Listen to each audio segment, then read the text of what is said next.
So last where we left off with the Meddlers of Mischief, you went down and defeated the fourth and what you assume to be the final temple or tomb beneath your fort. You fought a giant lava monster in which some of you nearly died, but you were all succeeded. You retrieved the final piece of this crown that you guys have been collecting, and gained some new fire gear. On the way back, you discovered that there was a hidden and secret tomb that you did not. Well, you found the entrance, but you did not know what was underneath. Gallenford, sending his spectral self down there, was confronted by a massive stone door with a large skull carved into it, and the area just radiated death. Shortly after, you all head back up to your fort to rest and recuperate. And that's where we are picking up. So you guys are up in the forts. What would you like to do for this evening?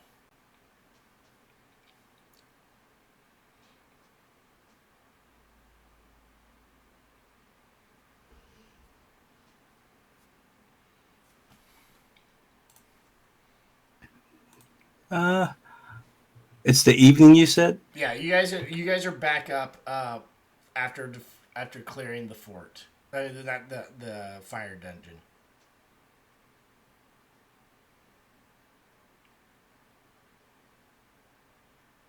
Okay, so we haven't technically rested yet.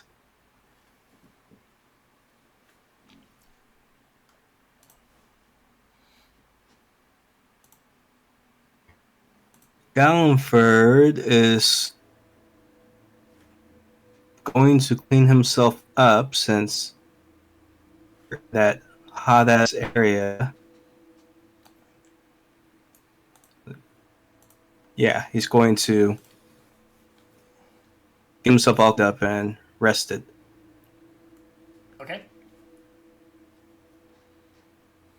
I think Mason's going to continue working on his artificial heart thing. Alrighty. So you're trying to make yourself a new heart, um, to replace the cursed one in your chest.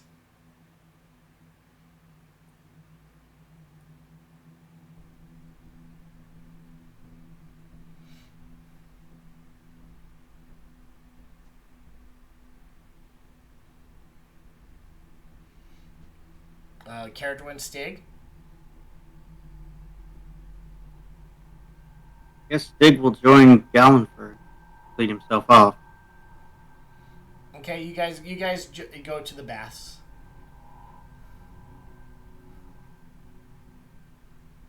Um, I will Uh oh. go to the baths when they are done. But otherwise, I'll be in the library working on some new spells.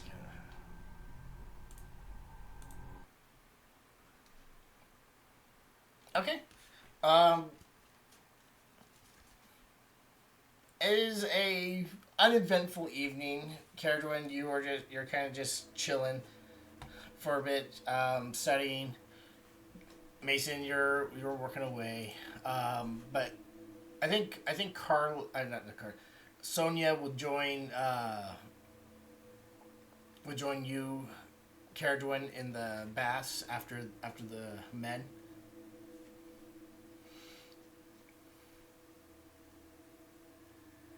But is there any activity other than that? You guys get a full rest, and so you do level again. You already leveled up, but you gain new vigor. Your abilities improve the next this morning, basically.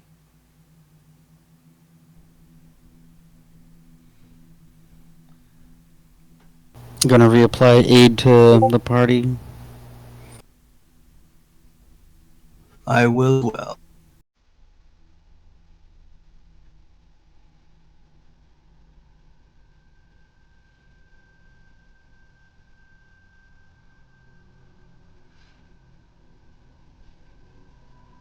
So, what is it you guys wish to do this fine morning?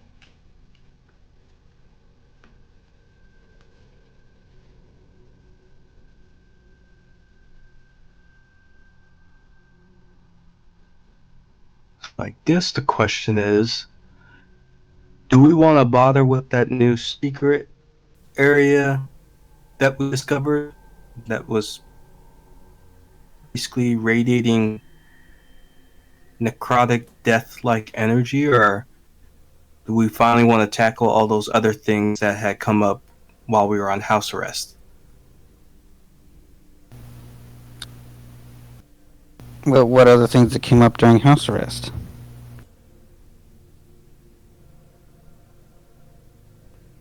Well, I could have swore you got a letter about something back home, or was that someone else? I heard there was some trouble up there, but it's a military camp.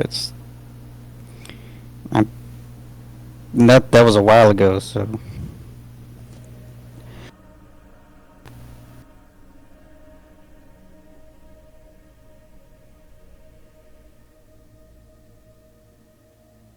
I don't know. I kind of want to finish the dungeons. I don't, it seems like we're to the last part. Kind of want to just finish it. I agree. I kind of want to see what we can do and finish up. And once we get all the stuff, I want to finish the crown. See what that can become.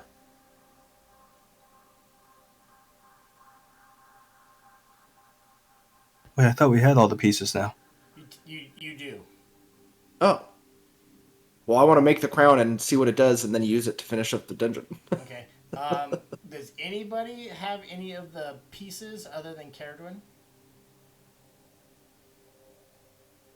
I think she's got them all. What were the pieces again? You'll have to The remind me. circlet, the rope, the two orbs, and the dagger. Did somebody take the dagger?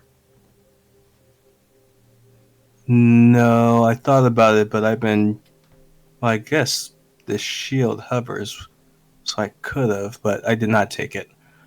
And I Okay. think one of the orbs we gave to Kazlan, but he's just been lurking up in his room.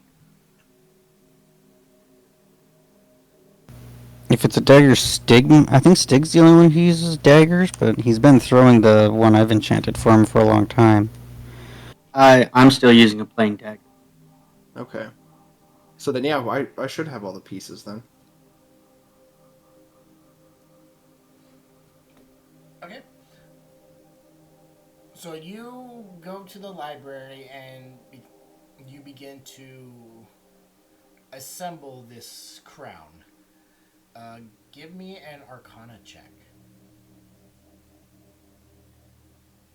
Mm-hmm. Jesus. You are able to put this thing together. No problem with these ancient. Yeah, you have no problem at all. You are able to interweave the magic within them with each other. But now you have before you what seems to be a beautiful crown.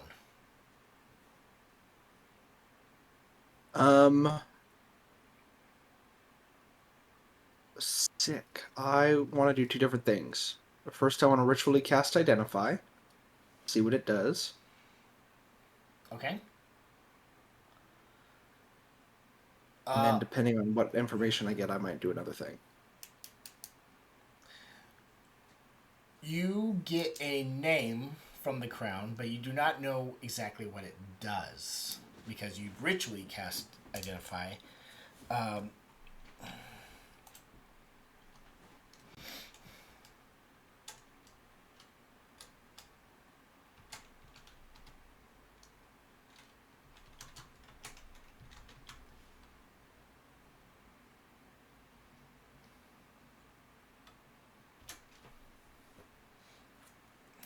All right.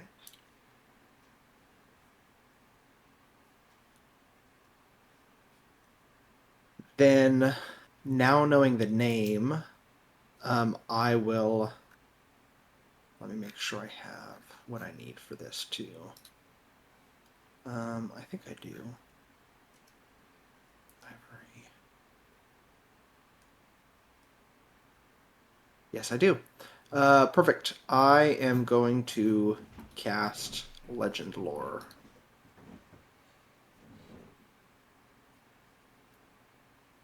On the crown to see what more information I can get out of it.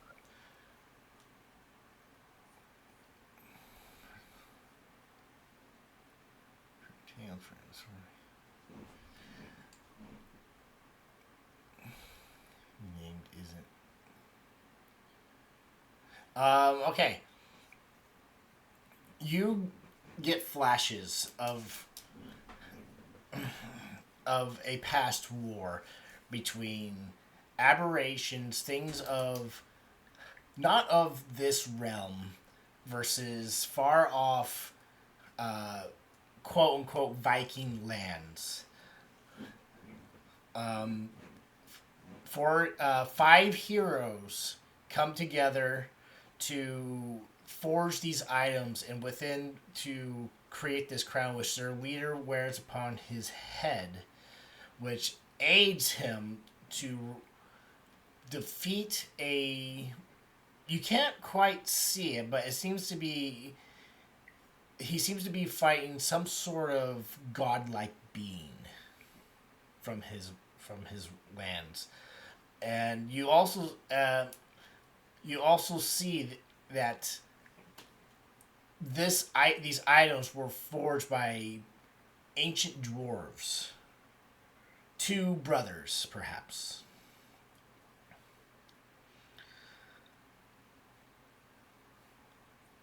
Do I get through this vision any more details about what the crown itself does, or is just that he wore it when he fought this It seems creature? to give him power, and it definitely aided him through to fight this this entity. Okay. Is there any, as part of casting the spell, do I get any information about what happened after he fought it, or why the crown was split into pieces?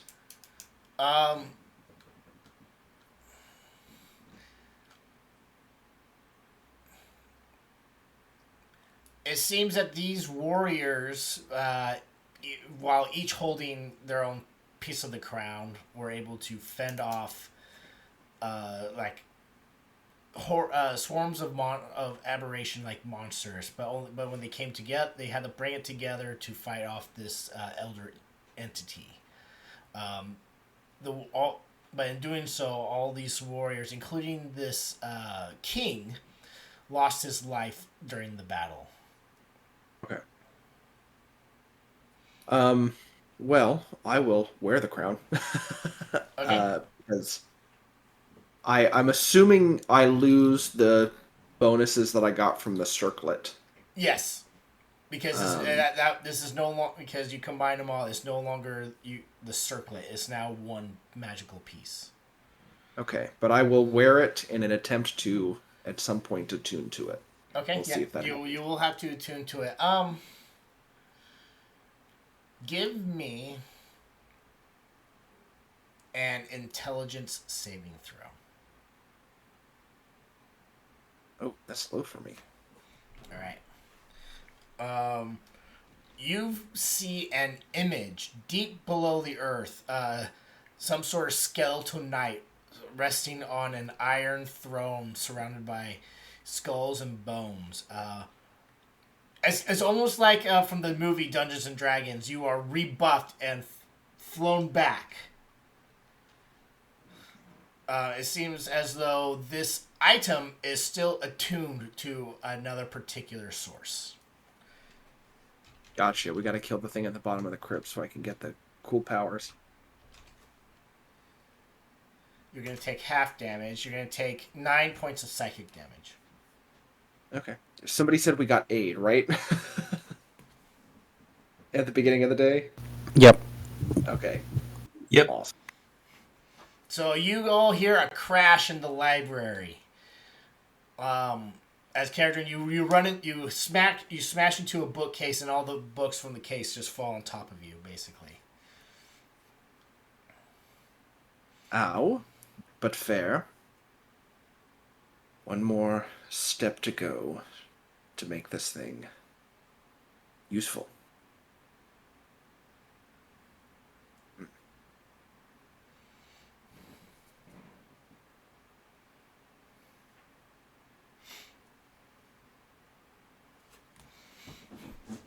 Are you okay? I heard the crash. Oh, fine. Just put the crown together. It is still attuned to something, and I have a feeling that something is what remains in the dungeon below. I don't know if we've decided what we want to do today, but I think having this would be better than not. So, I would say we should maybe go down there and deal with it.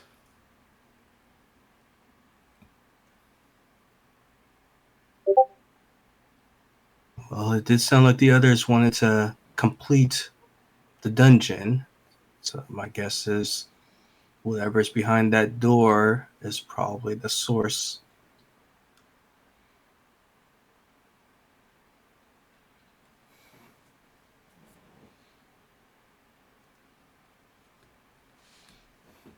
Not gonna lie, I'm a little worried with the essence of death coming from the door. I have a feeling if what I saw in the legend lore and through the vision of after it shocked me, that whatever's down there is the leader of this group that whose tombs we've been finding, or at least something guarding it or trying to corrupt it.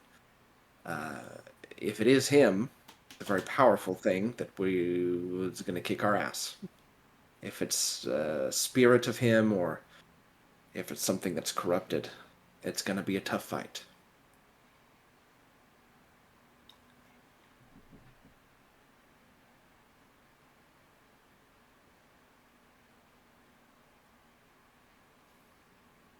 Well, that didn't exactly make me feel better.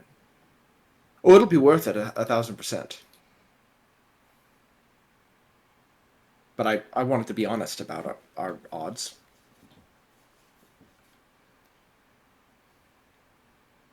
We've been doing good so far, got some powerful magic items out of it. I think we'll be alright.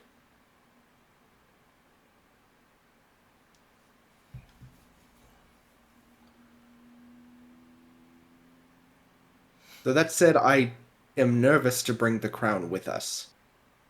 So, I may put it in that, the box that I made for the puzzle. I may put it in there. The lead one. Which will keep it hidden from detection, as well as maybe some other influences. What is up with that puzzle? I don't know, I haven't thought to look at it in a while, because I put it in a lead box and it hasn't tried to call out to me.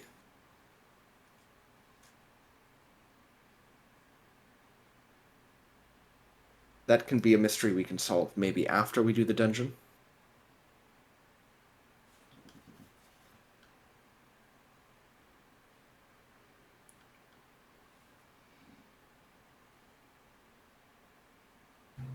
Curious.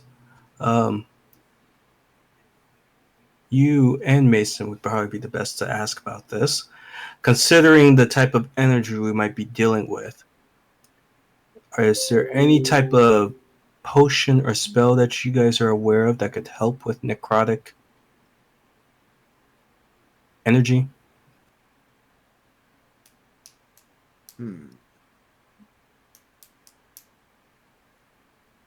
A particular spell?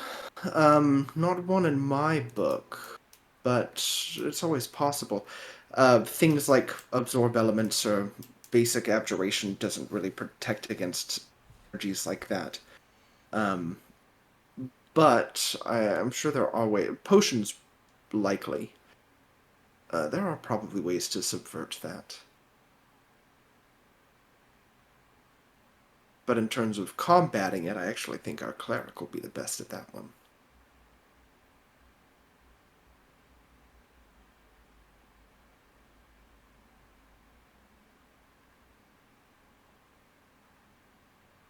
I'm wondering if today might be a day to use that hero's feast.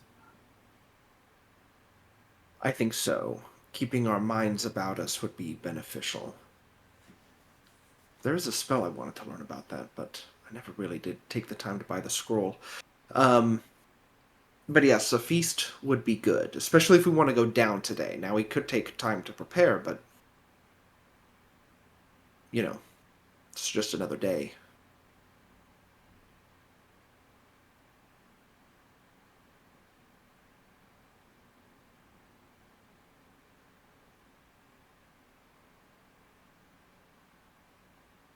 Okay, I had to double check my stock. I do have gems for it, and I won't be completely out, so I can definitely do it when the time's ready. Well, we should have plenty of cash. We have plenty of cash if we feel like we need to buy more. Both in the party funds, but also just all of us have a lot of money.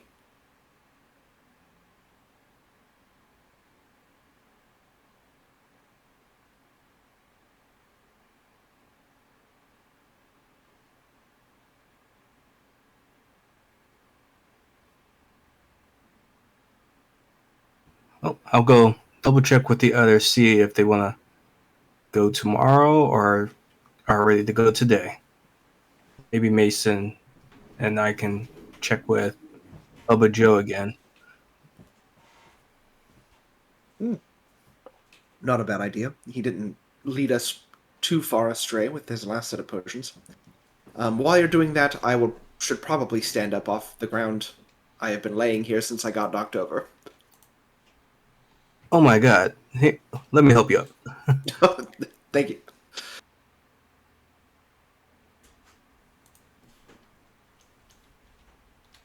After I help Caradwin up, I'm going to go find Mason and see if he thinks it's a good idea to check with Bubba Joe for any helpful potions.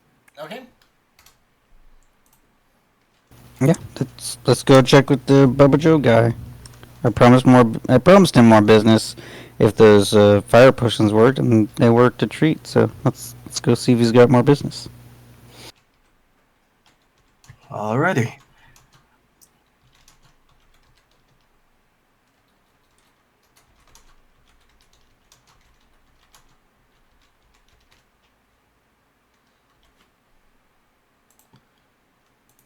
Okay, so you all, so you two head out into town in the snow.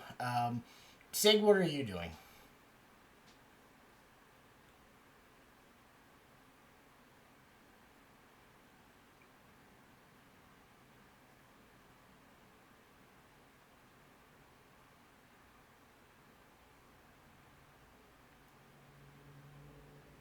Jeremy?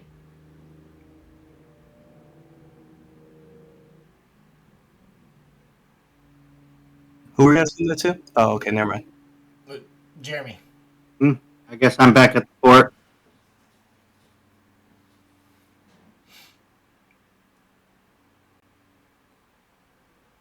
Okay.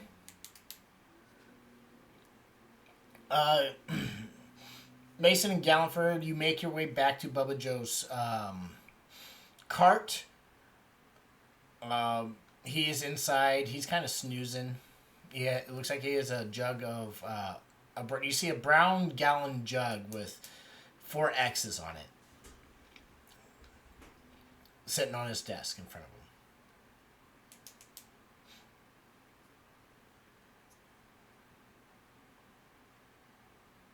Is the lid off of the jug? It does not seem to be corked. Yes. Just gonna sniff to see if I could smell how strong whatever it was he was drinking. It burns your nose. Oh God! Whoa! That's too much.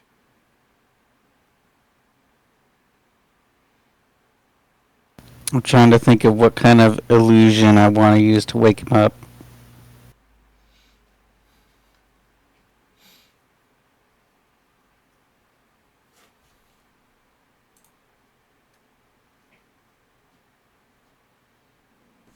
Yeah, we'll just poke him. Poke. I'll minor illusion the sound of like one of those handbells, like bing, bing, ding. Dinner? Well, we could use a few drinks that have certain effects if we've got them. Oh, yeah. How can I help you today? Well, those fire potions work really good, so we've come to you to fix another problem. Well, We let Bubba Joe help you out with that problem. Well, get this.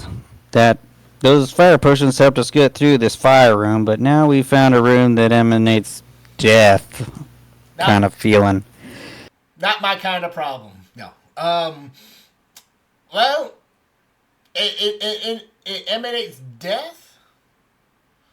It gives the aura of like death, kind of graveyard creepiness.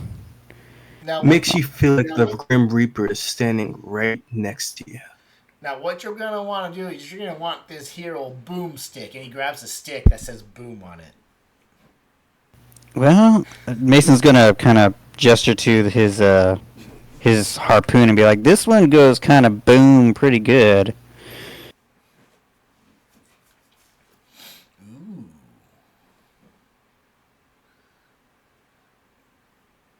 Don't look at it like I'm trying to sell it. This is mine. Sure, yeah.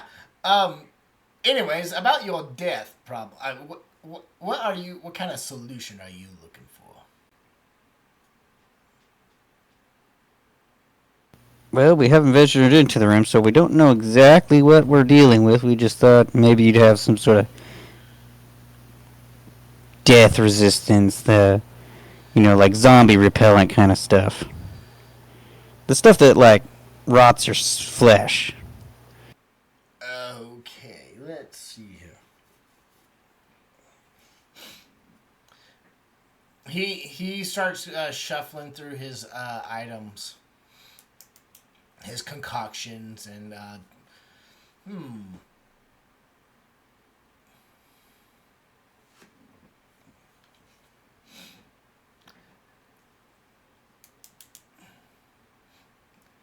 And you're seeing him throw all these manner of things. You see him pulls out at one point a monkey's paw, what seems to be a monkey's paw, and kind of thinks a little bit, and then just kind of chucks it off to the side, thinking, "Nah, you not that."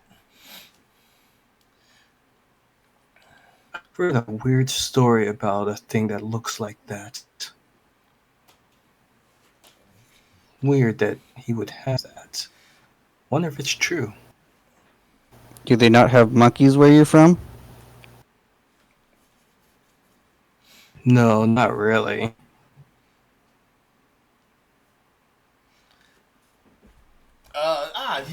This might help out. He comes over and he puts down on the table a shrunken head. You're gonna have to explain how that works. Well, you see here, if you wear it, legend has it's supposed to help ward off death itself. But only able to use once. I have never tried it myself, but since you're about to go fight death, perhaps it will be of use to you.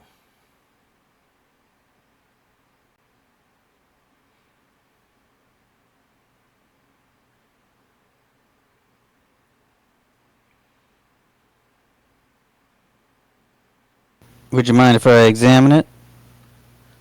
But of course. I will cast Identify on it using a spell slot. Okay. It is a human shrunken head. Um, while wearing it, what it's it has the constant effect of death ward on you, of the spell death ward. So once that happens, the spell ends. Once you drop to 0 hit points, it's used once and it consumes the head. Well, Galliford, is telling the truth. This device here would prevent a fatal blow, but it would only protect you once. Huh. And you only have one of those? Yeah, it's the only one I have. It's not really the protection from like a death aura. It just kind of generally protects you from death, I suppose. Even then, it's still a pretty good item. I'm sure it's expensive. That will run you about 200 gold. It's a very rare item. Come from a land far away in the jungle. Well, jungle. Mason's gonna whisper to Galliford, maybe if we give this to Caradwin, she can change. She can change to another species. Wait, nope. This would protect her from death, not give her a fourth life. Never mind. I was kind of hoping that she would reincarnate with something as a small-headed thing. Oh, what you used a spell slot to cast Identify? Yes, so I didn't have to do a ritual. So, it is also a cursed object. When the spell activates, your head is shrunk to its size. I'll let Galliford know that. It'll protect you from death, but how long does the shrunken head stay, or is it like permanent curse? It's a curse, so you would need like similar to a remove curse. We would need Aurora. Got it. Yes. So it'll protect. It'll protect you from a fatal blow, but your head will shrink down to the size of this one until we can fix it.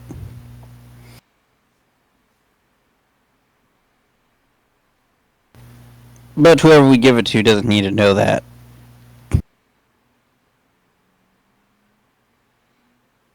Does this require attunement, Chris? Since this is a consumable, no. Well, since it doesn't need an attunement, we can just toss it to whoever looks like they're in danger. But but the only caveat is that you have to be wearing it like a necklace.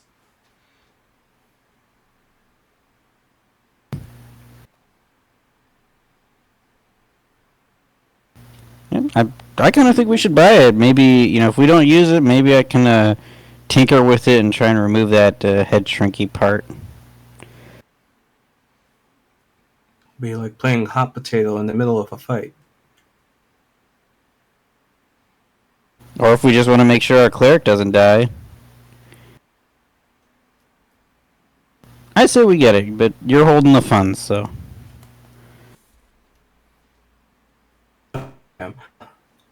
I will pull 100 gold out. Thank you very much. If you need anything else, just come back to Bubba Joe's Snake Oils.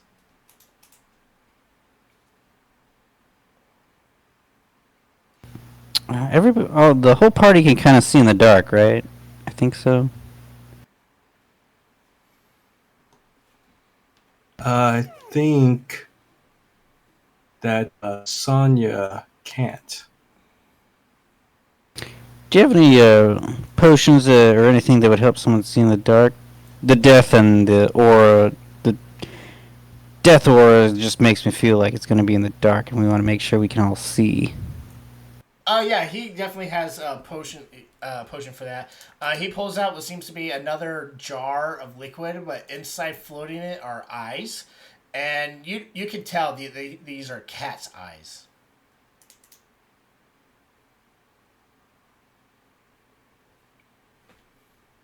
I'll use another slot to identify that one and its side effect. It gives you dark vision, um, but you do know if you consume enough of this, your eyes will be permanently formed of a cat. But But a single potion's not enough to do that. correct. I'll have to blend that one up too.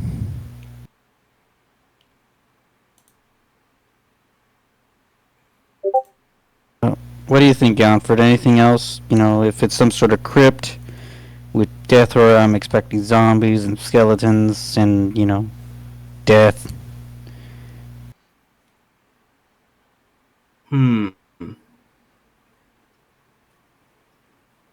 This would be kind of rare to see, but is there anything that does or helps with radiant energy, maybe to combat the sense of death? You will need to go to a cleric or a church. I don't have nothing like that. I had a feeling. It's worth a shot.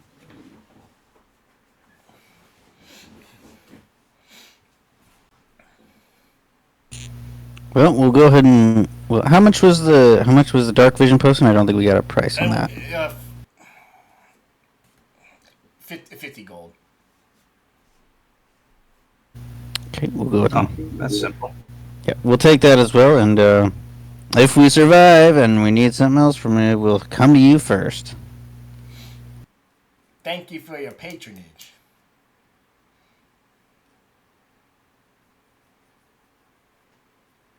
We'll go ahead and head back to the fort. All right, you guys head back. Stay, Caradwin, what are you doing during this time?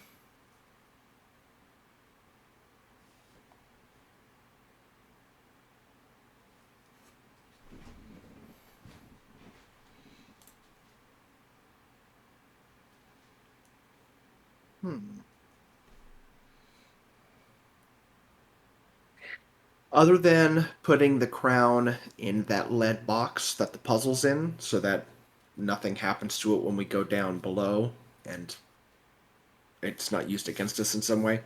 I think she's just probably looking into what Gallenford said a little bit. Is there something that she can do to help negate the potential effects of, the death domain and necrotic energies and all that stuff?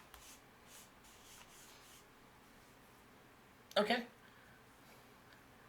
And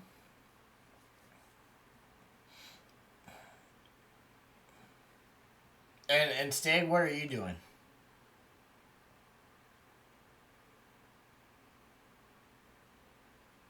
Nothing.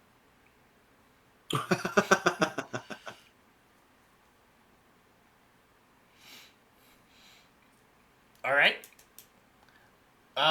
Eventually, Gallenford and Mason, you make it back to the fort with your two goodies. Cadwin and Say, you see Mason seems to be holding in his hand a shrunken human head.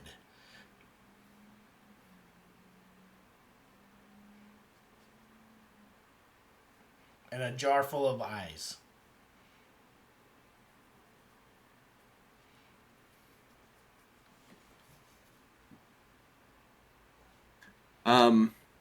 This is supposed to help us.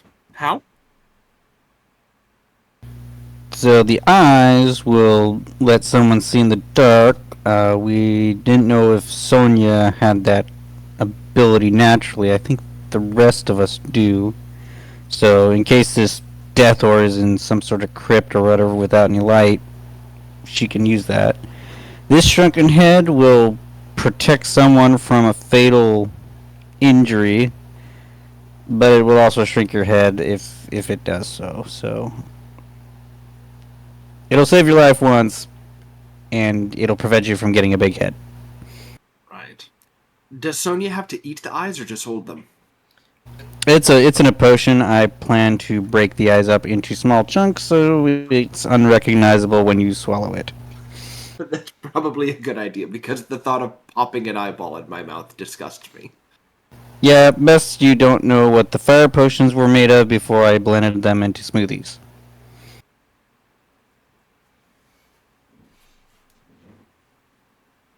Oh. I don't know when we plan to go back down to test that death aura place, but if I have a day, I might see about removing the head shrinking portion of the life protector's head. Might be a good idea to wait till tomorrow morning, and then I can actually prep a feast that'll also boost us.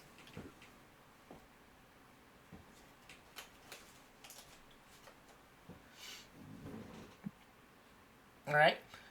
So you all Mason. So Galliford goes and begins to prep for tomorrow's feast. Mason, you go back to your workshop and you blend up the potion, and you're kind of studying this shrunken head. Caradwin, you are back. I'm assuming just back studying, trying to prepare yourself again for down below, and stay. Um, Oh, I was gonna say if we're taking a day, we have a a shared bag of holding with the professor, right? yes, you have a shared acquisition bag. Yes, it's not Could a bag of I? holding, so it won't hold 500 pounds of shit. Yeah, that was just the what I could think of in my brain at the time. um, but yeah, if I can, I would like to message the professor and see if he can pick up a scroll for me that I could try to study before the end of the day. Okay. Specifically, I'm looking for the spell Intellect Fortress,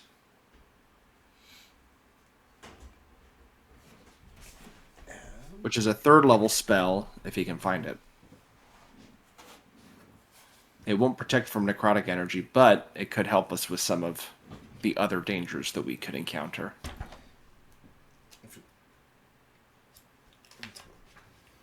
It's in Tasha's. It's a third level. Um, if you're sending him a message, it shouldn't be too hard for him to acquiesce a third level spell scroll. Okay, and then I'll give him the cash for it. Yeah, he will say he will require the necessary funds for it. Yeah, so I'll put I don't know how much it would cost, but I'll put that in the bag for him to take, and then if he can send the spell. How much are spell scrolls?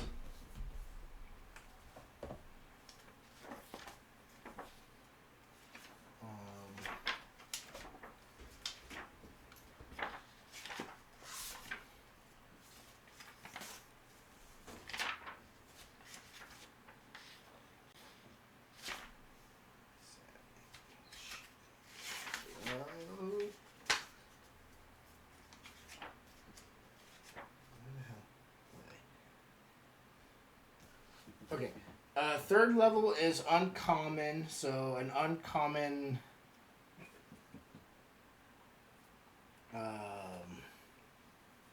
What what is a uncommon magic item?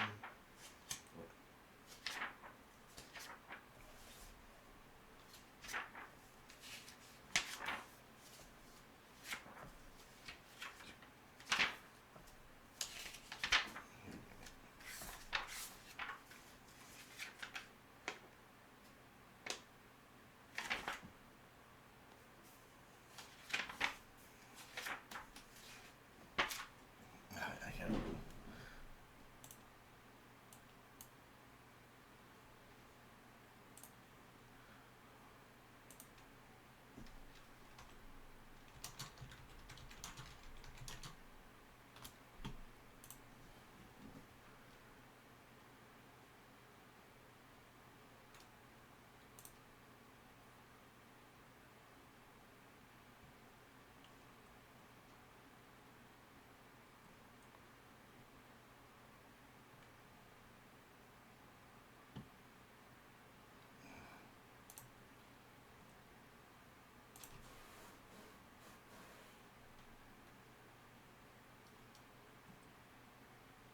is I where?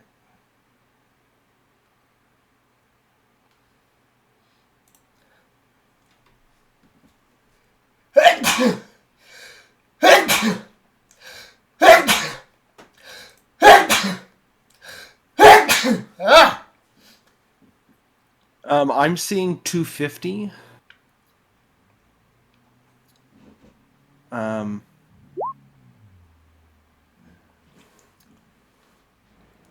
also bless you, yeah. Um, I'm good with 250. But yeah, because I think that's because it's considered a consumable. Because I think normally they're 500 for an uncommon item. Okay, yeah, I'm good with that. The 250 or the 500? 250. Okay. I will send him 25 platinum. All right. Um, it does take. It will take him all day to do because he is a professor and he does have his duties he has to attend to. But at the end of the, towards the evening, you do receive your spell scroll. Perfect. And then it only takes me, I think. Let's see if I can find it. There it is. It only takes me 6 minutes to transfer the spell into my book, so I can get it before the end of the day. The end of the day.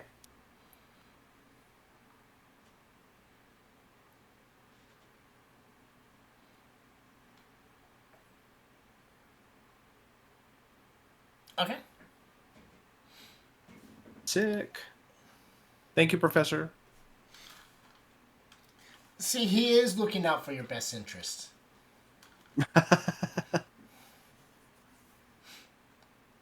I guess a little bit. More like oh. more like we paid him a service and he did that service like any other merchant.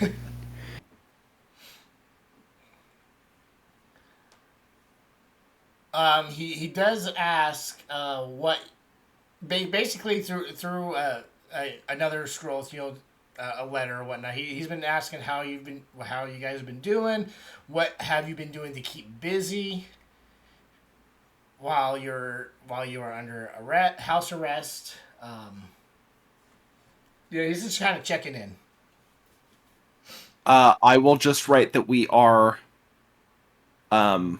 further clearing out the fortress and making sure it is usable and safe for us.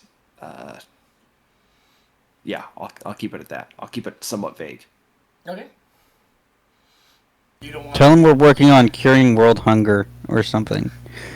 I will also add that Mason is curing world hunger.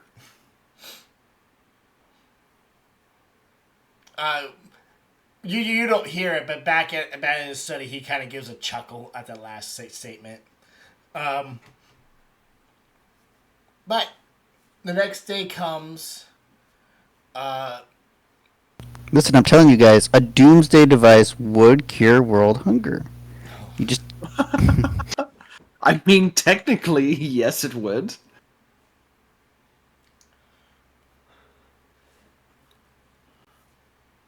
You technically have a doomsday device. Carradwin? Well, that device, Surtur. Oh yeah, that's true. who? What? The mega sword The that sword. we got.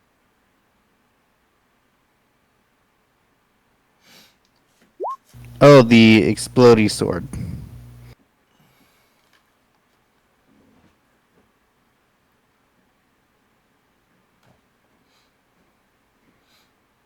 Okay, so you all wake up. It's the next day. Galliford, are you doing Heroes Feast? I am, as well as I always do aid in the morning too. I'll match you on that daily aid. It's like our daily vitamins. Yeah. Okay. And if everybody recalls, though I don't have my sheet where I wrote it down, but when I cast this, Everyone's favorite meal is what appears.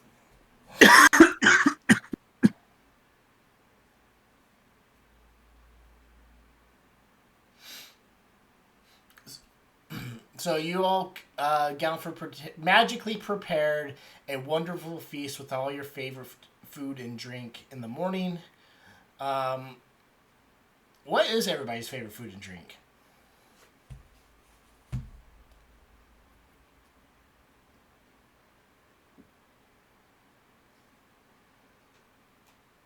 Since becoming a tiefling, Caradwin has started eating a lot of spicy food. So it's like hot wings.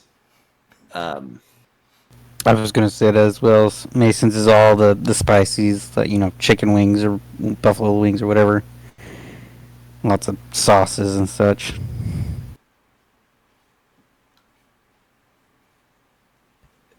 I think Gallonford is going to love French toast, specifically with maple syrup.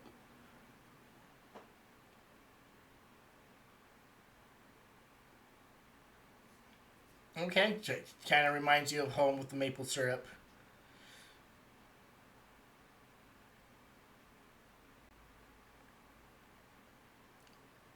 Say, what's your favorite food?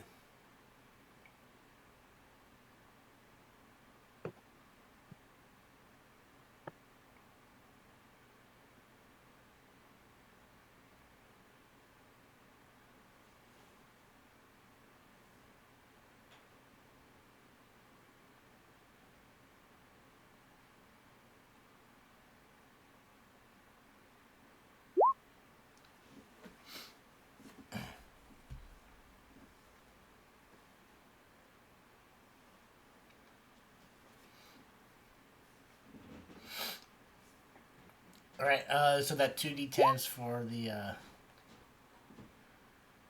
Does our okay? So in addition to the aid, we get an additional 8 points to our max. Fantastic. Yeah. I was hoping I'd roll higher, but Everybody, make sure you remember what your original HP was. I've been putting it on a separate bar on my token. So if you guys use the red bar or something instead of the green one that we normally use for health, that way you don't have to change your health on your character sheet. I've got it listed under that my too. bio section. How much point? How much points? So is Hero Face +8? Hero's Feast is plus 2d10, in this case 8. And then the aid we do is at 3rd level, so everybody gets 10. So everybody should have 18 additional hit points. Okay.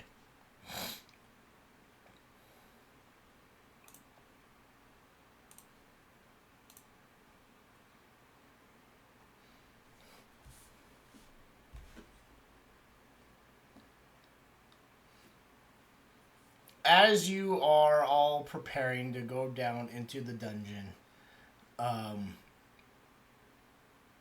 you get your full on your wonderful feast. Chris, was I able to remove that curse effect from the shrunken head or no? Not this. You're more used to technological magic. This is like ancient voodoo magic. So unfortunately, you would not know for this particular item how to remove the cursed effect on this.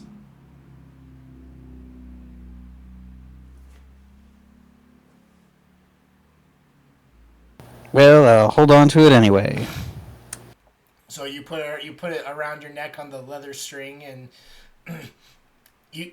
Sure, why not? I've got a branch going out of my face, scales on this side, flames up here, shrunken head. I look really great then. Does that require attunement? I think yeah, we already asked that question. That was a no. It's a no.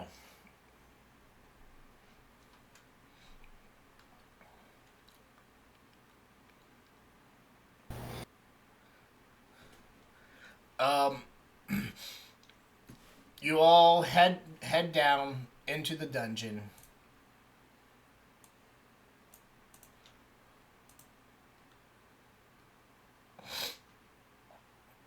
where where you make your way to the top of the staircase.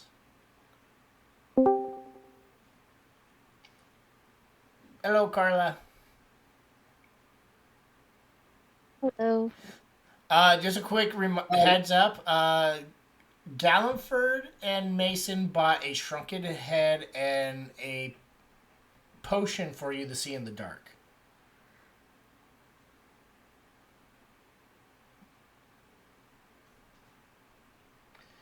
And you guys are down.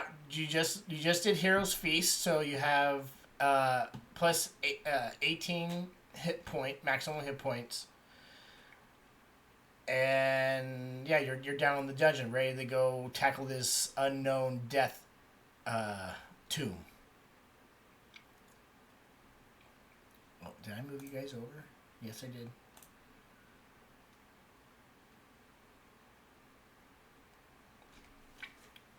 So what do you guys do?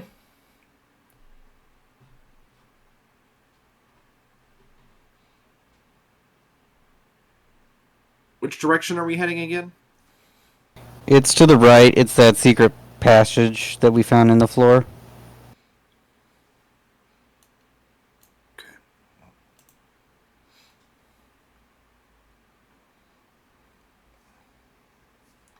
Gosh dang.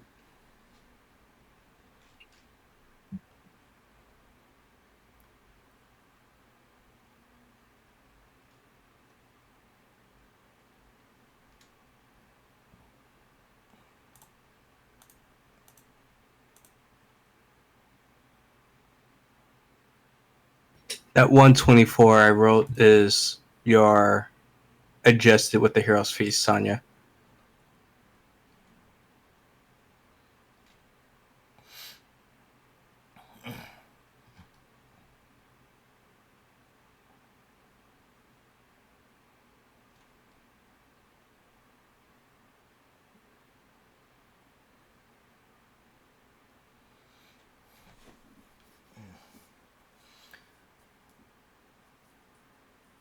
You all descend the staircase, following this long tunnel deep within the earth.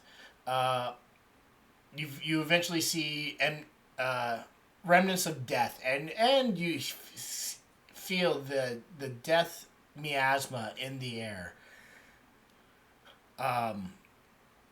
You see skeletons on the ground, and you do see what seems to be some magically lit torches of blue light. But eventually, walking down, you are greeted by a giant stone door with a skull carved into it.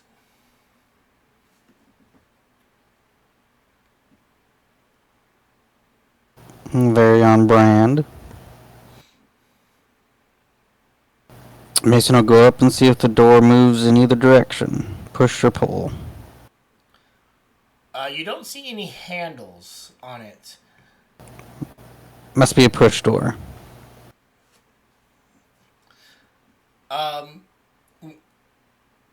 When you go Pushes on door.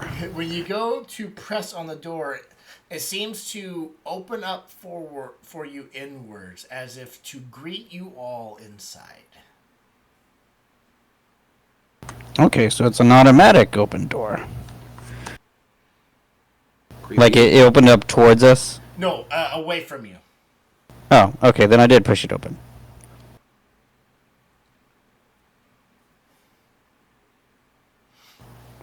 Mason will poke his head inside and hoping to get a hint of what lays ahead. So it splits open, so it's like a giant double door.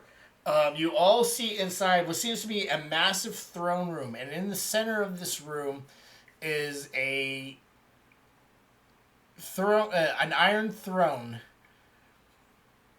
and littered about the floor are piles of bones.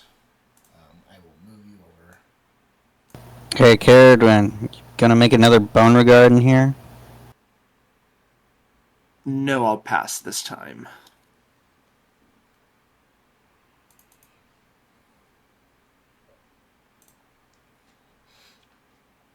but sitting upon this throne, it seems to be it looks like a skeletal knight.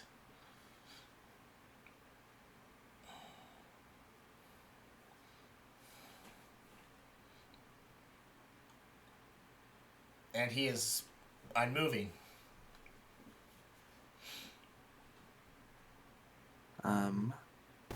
Everybody ready to trigger the boss? How many people do you think I should cast this spell on? I know we have advantage on wisdom saves, but this will give us advantage on the other ones. Well, make sure you get Stig in that. Stig was going to be the one option, but if I cast it at 7th level, I can get everybody. But that's my 7th level spell gone. Don't worry about me. I already have all those. Oh, yeah, that's right. You Stig's- have a magic item that already does that, huh? I have a crown. I have my own crown that gives me advantage on all those. That's right. So I could use a 6th level spot and get the rest of us.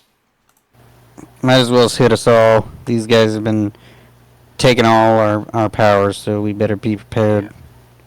So I will cast Intellect Fortress at a 6th level to cast it on 4 people. And we all have advantage additionally to Charisma and Intelligence saves, and we are resistant to psychic damage. Sonia, that's the assumption. This is the final boss. And this spell is good for an hour as long as I maintain concentration. Well, let's step forward. I think you're still wearing the mind sharpener as well, aren't you? Yes. Okay, I'm just gonna remind you that that thing will auto succeed concentration checks for you if you fail them. That is correct.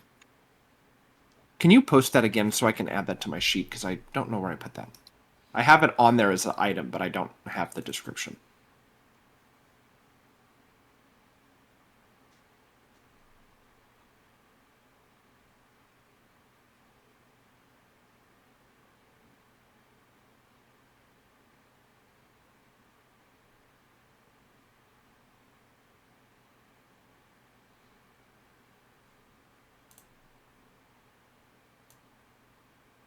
Thank you very much. That's going to save my ass big time. And what saves you saves the rest of us. That's the goal. All right. Yeah, I'm ready when everybody else is. And then Chris, can I get my little awakened mind on here too? I don't know what happened to him. I just didn't pull him. Okay. Thank you. Um, He is here.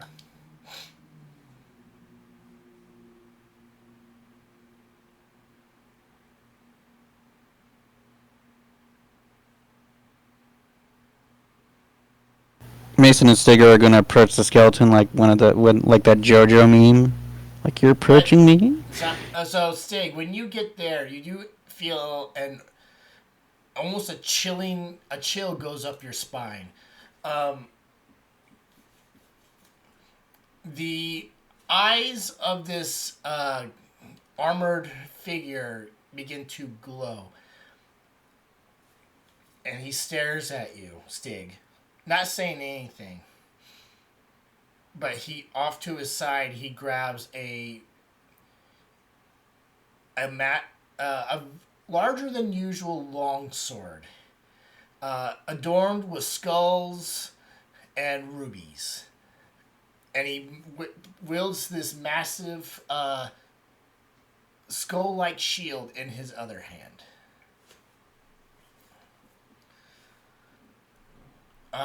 The bones all around you begin to animate and take form.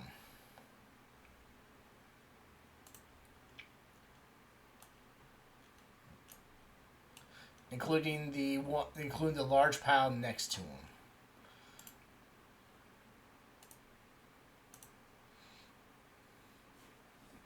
As these skeletal wolves surround you.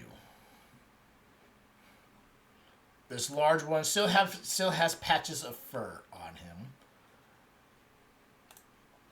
but they all seem to be ready for battle.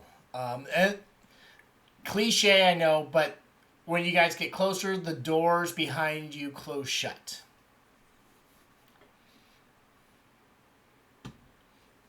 I figured.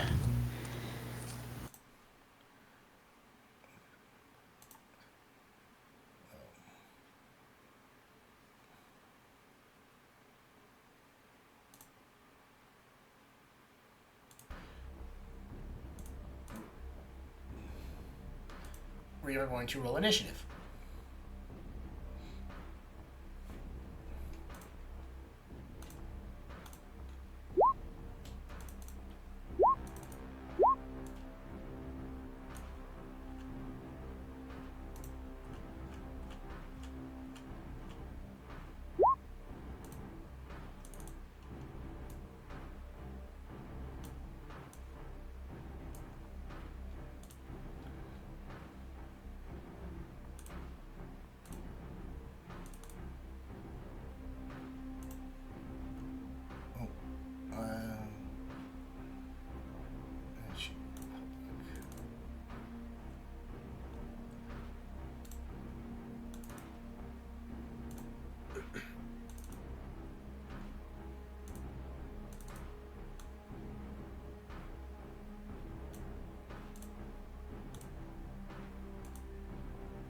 Well, should be rolling at normal.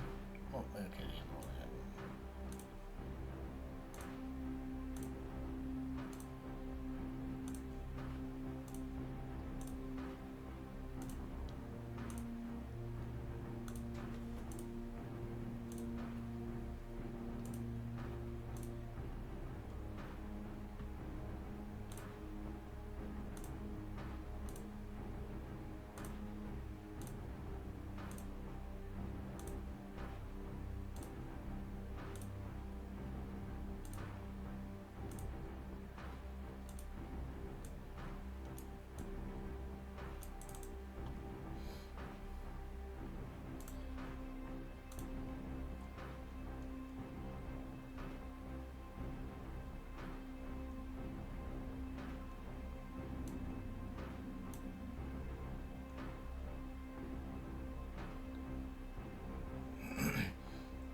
All right.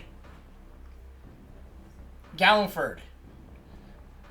It is your turn. These undead wolves and this knight seems to be ready for battle.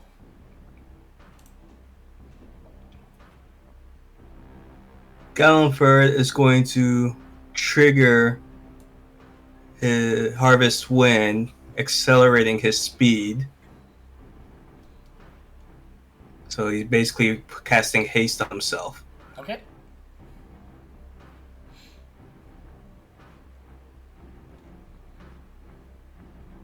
And I'll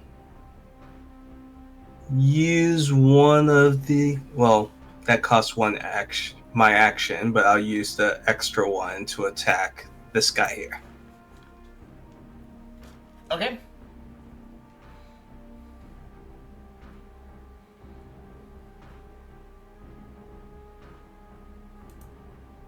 Yeah. He shatters into pieces.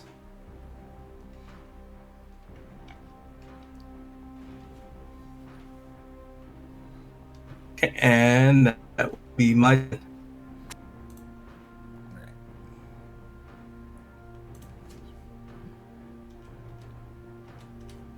Sonia, a wolf is gonna come rushing up to you and try to bite you.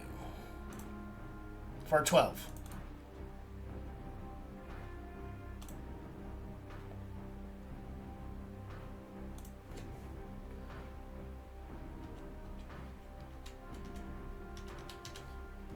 Sig, a wolf has to double move to get to you.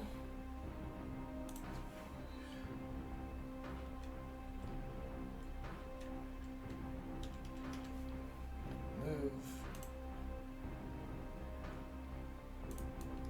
Caradron, a wolf comes up and rushes you for a crit. Ah! What the fuck? So 8. So 14. Okay. And if you're concentrating on a spell, I need a save. It's 14 damage, right? Yes. Okay, so that'll pass. Okay.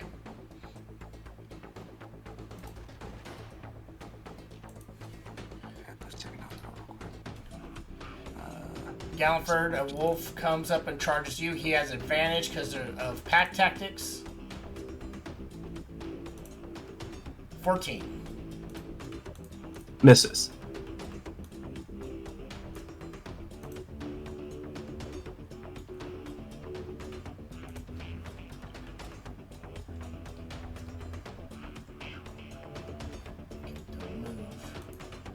Sonia.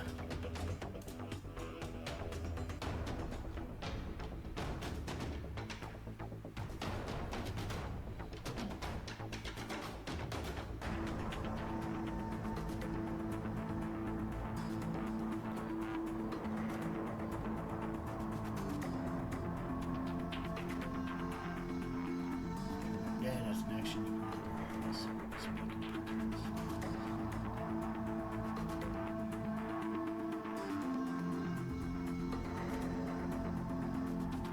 Isn't there an ability where the instantly is destroyed? It's this. It's part of the same ability. Yeah. Destroy undead. Oh, okay. So she's just turning it, not destroying them. No, It's the destroy same- undead just. If it's a challenge at the very bottom, if it's a challenge rating 2 or below, it's destroyed. Okay, that's right. Okay, that's what I was looking for. It's within 30 feet of you.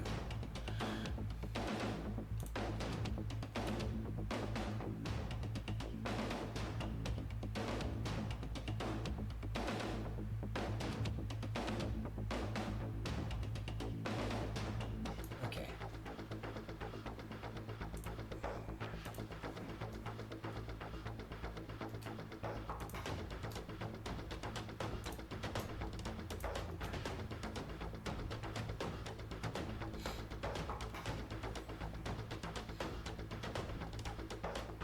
Those wolves are obliterated.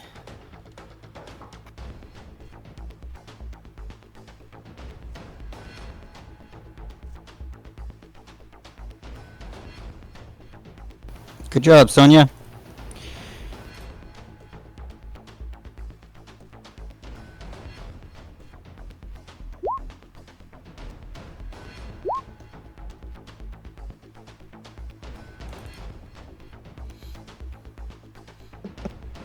So that's your turn?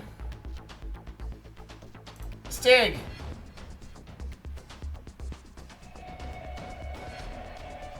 I'm going to step there and I'm going to start attacking this skeleton knight. I'm going to rage first.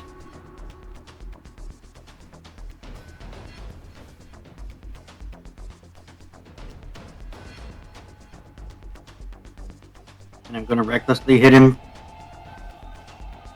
Blackmare.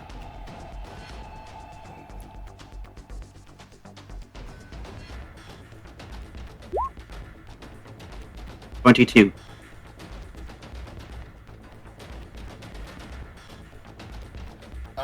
One second.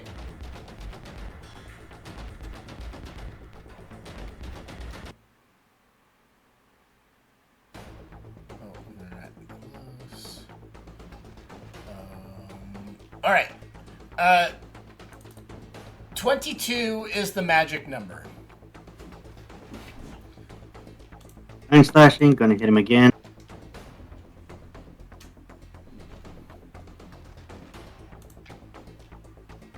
$16.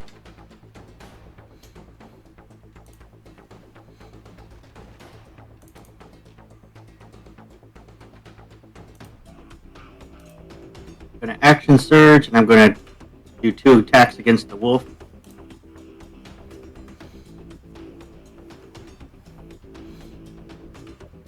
Okay.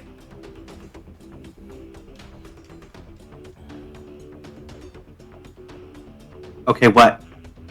You make your attack. Oh, the 18 is what. Oh, okay. Hit. 13. Crit.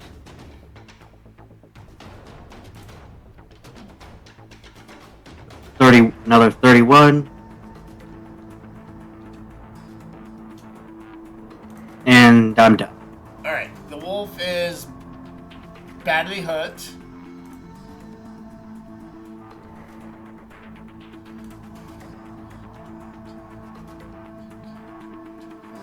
Sig, a wolf is gonna come up to you. Before he does that, I'm going to might use my reaction to make an attack against him. Okay. That's a hit. 25. 12 slashing. Sig is not messing around. You're still recklessly attacking, aren't you? So. We confirmed that it's only on during my turn. This is a reaction. Okay. Not on my Okay. turn.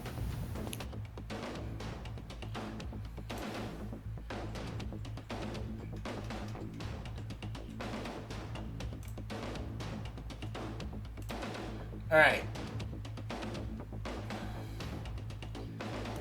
It is the champion's turn.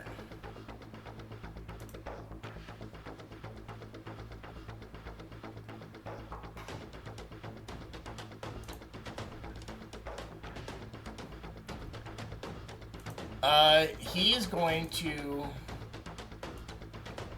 square up with you, Stig. And this guy, you see that he is actually massive. He's just as big, if not, he's just like a head taller than Sonya.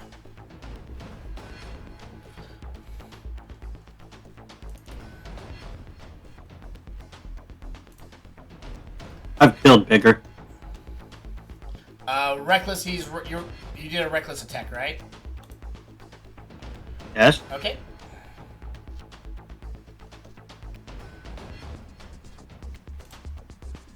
For 29. Yep. All right. I gotta get my pen.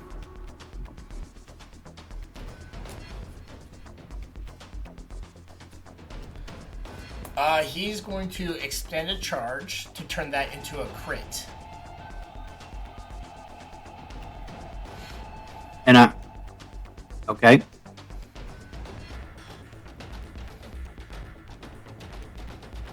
Okay, first. So.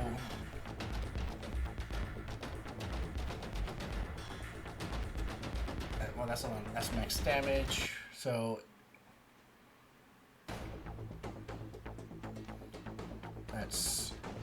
That's the slashing. So 14 plus 8 is 22. Plus 9 points of necrotic.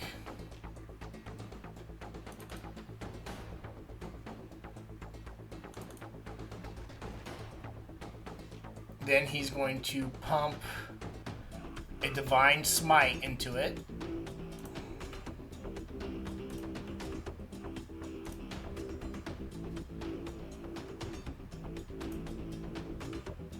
So 9 plus 16.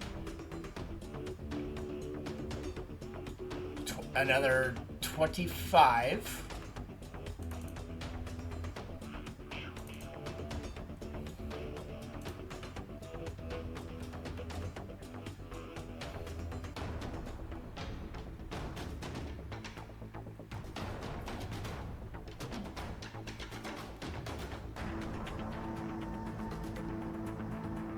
Then he's going to spend a.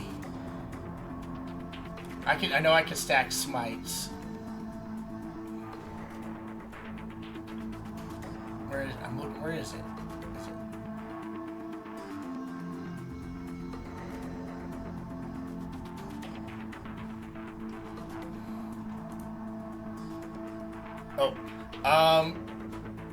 He's gonna do a blinding. He's gonna do a blinding smite. Next time you hit a creature with a melee weapon during the smite, the attack deals an extra 3d. It's necrotic damage. So 3d8, which is the 12, and since I critted, it's The blinding smite is a bonus action to cast. Yeah, the next time you hit me. Yep, some, what? It's you have to cast a bonus action to do that. Oh, it's a bonus. Oh, wait. Yeah. I see what you're saying about stacking smites, but that's if you had already cast blinding smite and got the crit, you could stack a divine smite on top of it.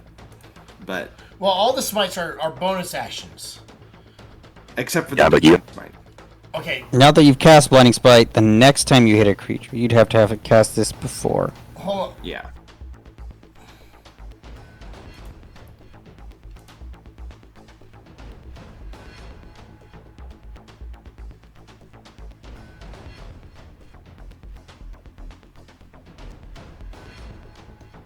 Okay, wait. Alright, okay. So on this attack, a blinding smite does not come to effect. No. Oh, It would have not to for be this attack. When you do after this, yeah. Okay. I need to double check something.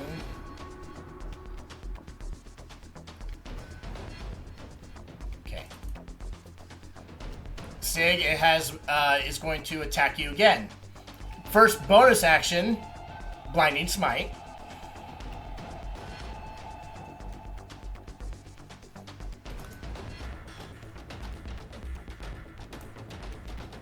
For 26. Yep. Okay.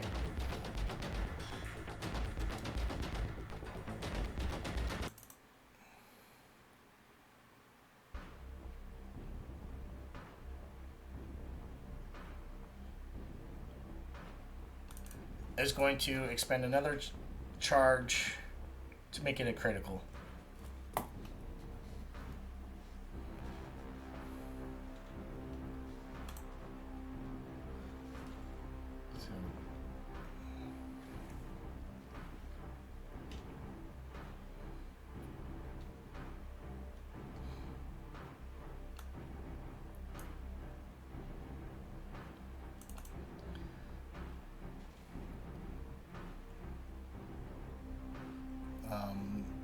Okay.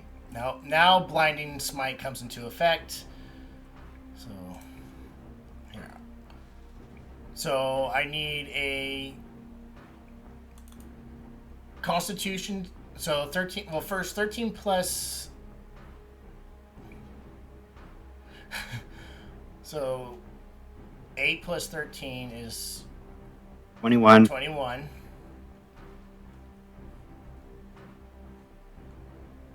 Plus the blinding smite, so 3d8. So I'll keep the 12s, but so 8, 16, 24.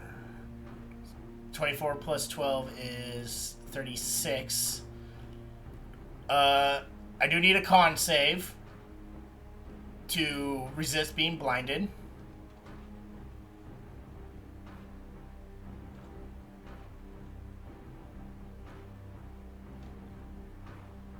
Okay, you're not blinded.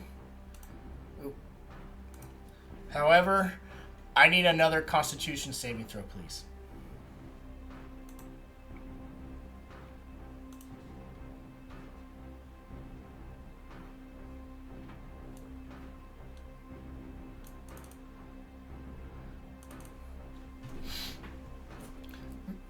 You all see Stig take a blow and then another mighty blow. He is still on his feet and he's ready to go. But then he collapses over, dead.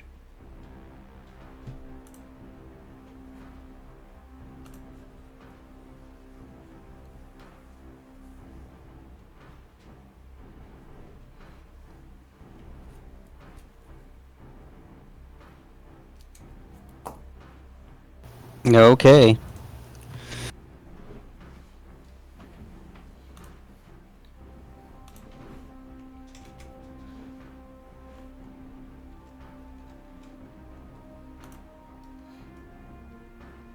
Mason, you have a wolf on you.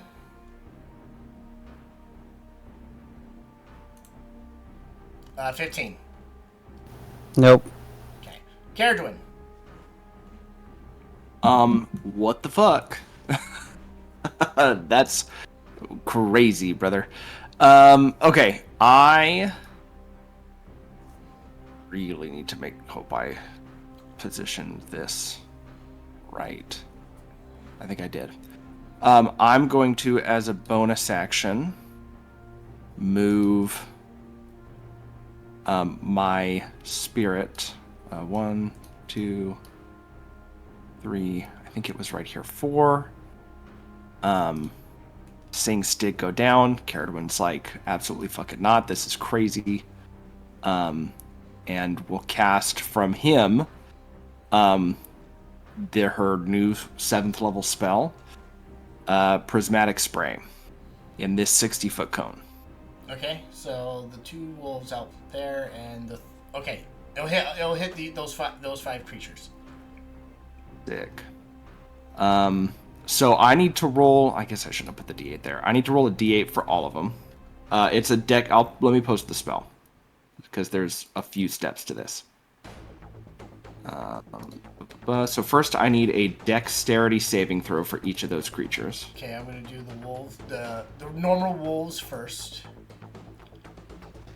Dex 13, 18, and 18. Ah, damn it. That's what they need. Okay, so, and then here's this wolf. And then... +1, god damn it. normal. Second. Okay. So the only ones that failed then were the first wolf that rolled and then this guy. I'm gonna roll a d8 for all of them. So basically in the same order that you rolled those dex saves is what we'll roll for the d8. So the first d8 is a 3, which is yellow, so he's gonna take lightning damage. Okay. So I'm gonna I'm gonna run the damage on that. Since he failed, it will take the whole thing. Oops, I don't know why I rolled that 0 first. It's the 32, the 10d6. Damage?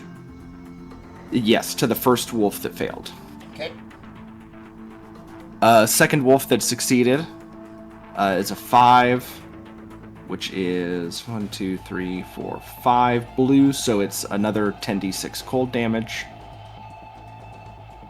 for that one. And it does say that I roll these separately. Okay, yeah, no, that's just fine.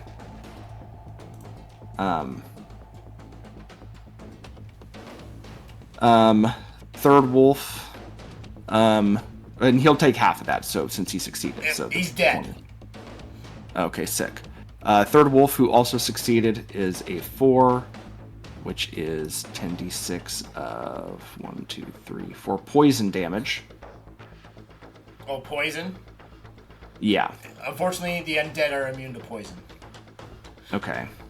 The winter wolf will be an 8, which means he gets hit by 2 different things, which is actually really awesome. So I'm going to roll 2d8 again, and both things are going to happen to him. So that's a 5 and a 7. So the 5 is 1, 2, 3, 4, 5 is cold damage, so I'm going to roll that. He'll take half of that. And then the 7 is... well, because he succeeded the dex save, nothing actually happens to him. Because he would have to fail the dex save for that to take effect. So nothing happens on the second one. Okay. Since the... And then... Well, it seems like this undead winter wolf is immune to cold damage. Yeah. Gotta love those random rolls. And then the big guy, I'm gonna roll a d8 on him, is a 4, which is 1, 2, 3, 4. It's the poison damage. Okay. Which he's probably immune to, but there's 30 poison damage. And that's the chaos that is that spell. Yeah, he takes the damage. Oh, he does. Sick. That's awesome. Yeah, that's 30 poison damage then. Rad as hell. And that's my action and bonus action. And as my movement, I don't want to get too much closer, and everybody has a wolf engaged with them. So Carradine will stay where she's at. Okay. And that's my very complicated turn done.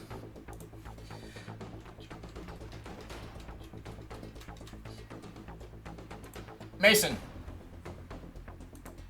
I'm gonna cast haste on myself, run up and attack this guy with the haste extraction. Okay. You will provoke from the wolf. Yeah, they can't hit me.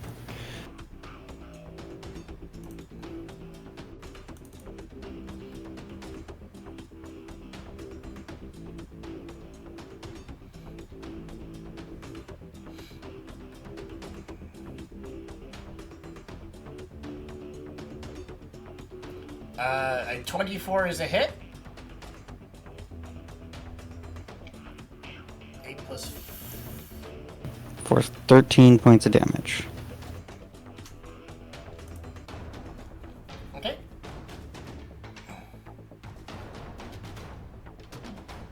Okay, that is my turn for now. Okay.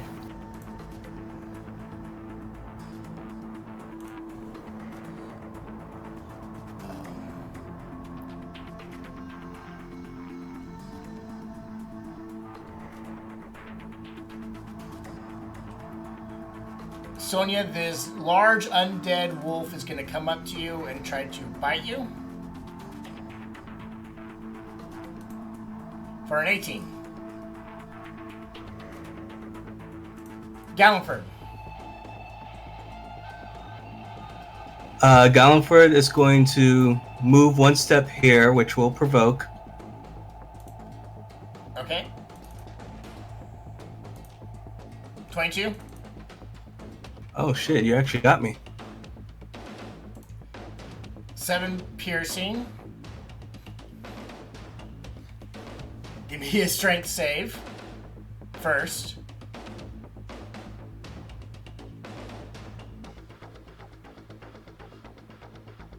You are prone. And I need a Constitution save for haste.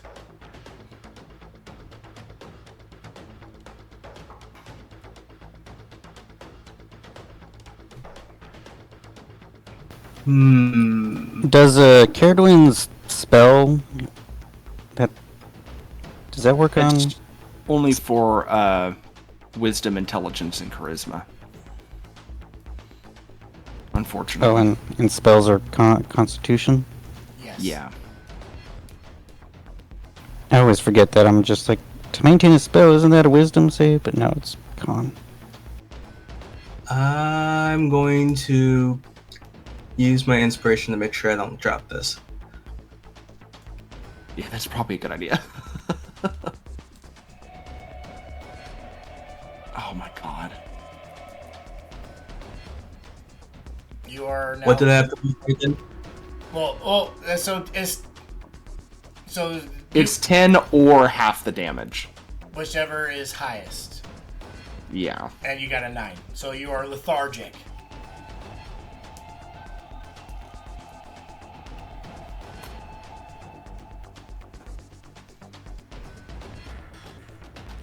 Well, shit. Okay.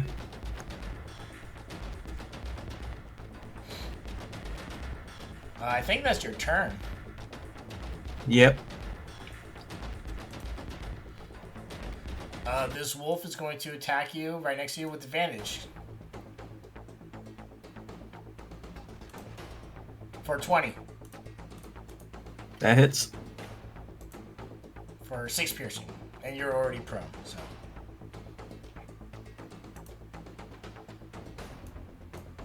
You got the wolf on you. Oh, I should be rolling an advantage. 17. That misses. Okay.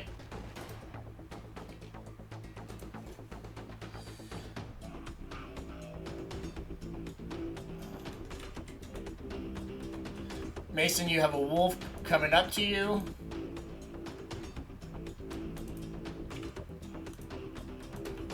$14. Nope.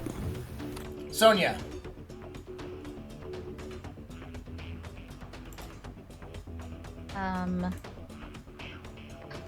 Okay. Gonna go 5, 10, 15, just 20, 25. It can have an opportunity attack if it wants to. Okay.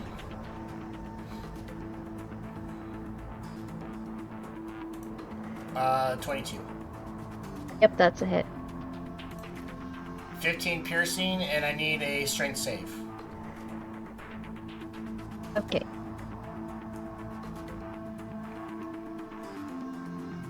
Dang it. Basically, you're prone right here. In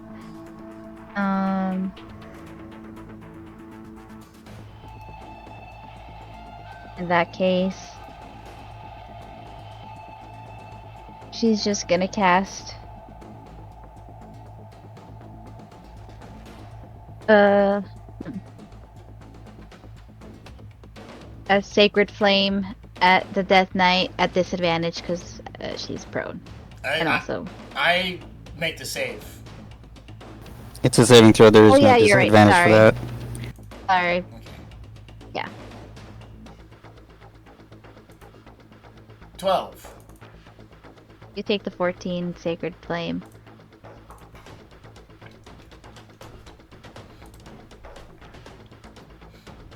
It's my turn. Alright. Stig is dead. Mason, you have a wolf. Yeah. I don't care. 23. That's a miss. What's your AC? Right now it's 24. Ah, dang it. Okay. Well, Hell's Champion is going to look at you and attack you. Good luck. Normal.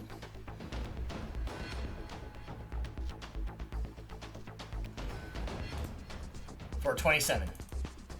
Shield, 29. Okay. Oh shit.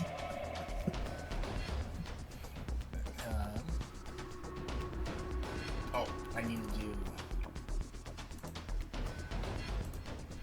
Okay.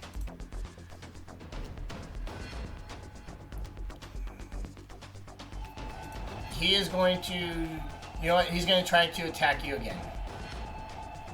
Okay. Crit. Alright then.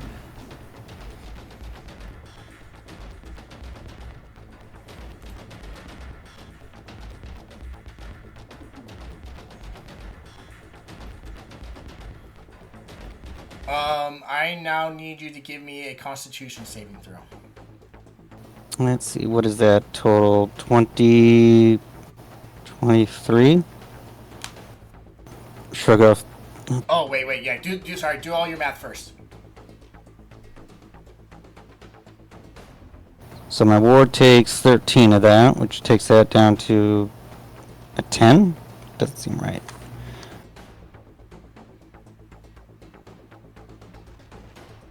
Oh, 23, 10.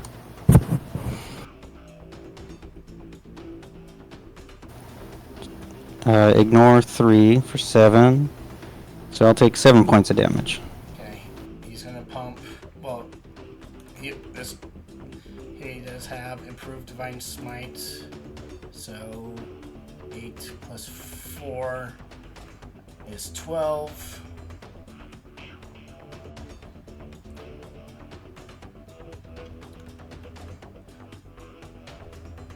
And he's gonna pump another, just a first level regular divine smite. So 16.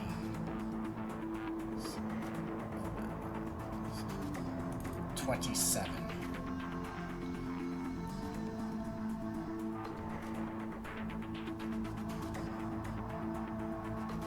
So how much damage you did total? So the 16 plus 7 plus. Okay. You save on the con, so no worries about that. I'm gonna get.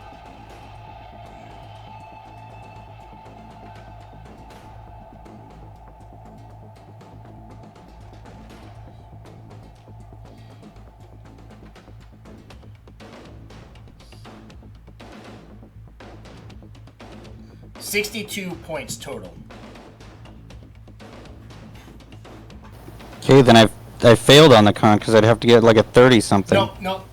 Whoa, you're okay. That's for haste. Yeah. Okay, I need another con. I need another con save, please. Okay, you're good.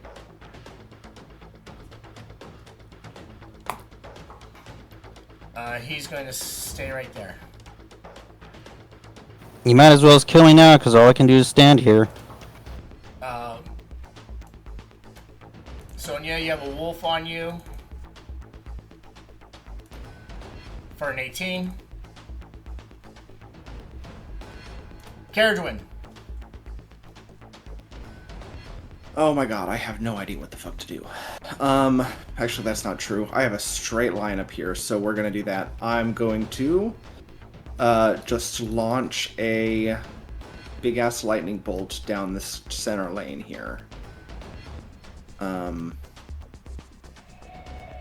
And we'll do it at a 4th level, so I can change the damage to radiant. And I'm just going to shoot a beam of sunlight at this fucking guy. Okay.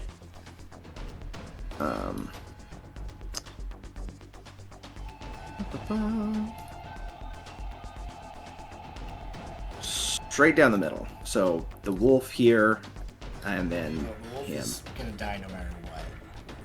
Hell yeah. That was actually a really good roll for me. That's 5 6s, dude. Fail. And he fails.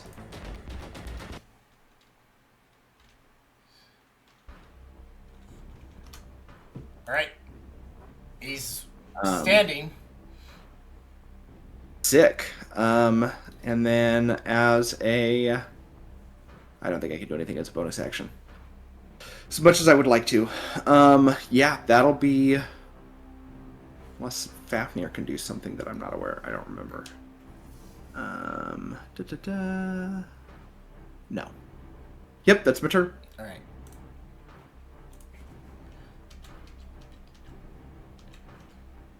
Double move to get there. Mason, I can't remember exactly what you. I dropped haste. I just stand here. Okay, I didn't know if you could do anything if you can move, but okay. Is the Winter Wolf is going to attack Sonia with advantage with the mid 12. I forgot all about it.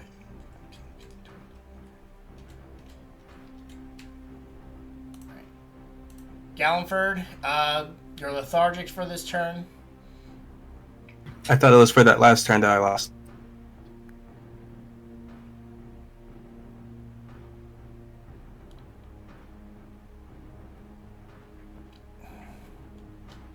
One. Haste.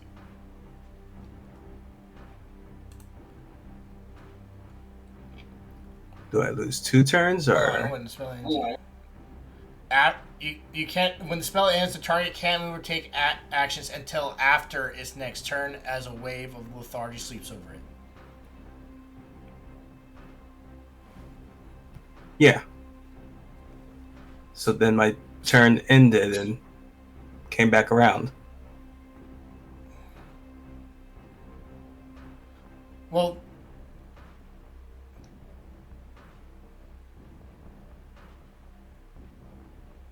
okay.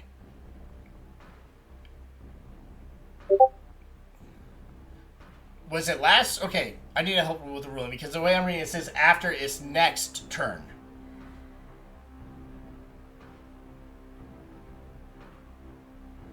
So, On his turn, he went lethargic, and during his turn. So the way I'm reading it, you're still lethargic for this turn.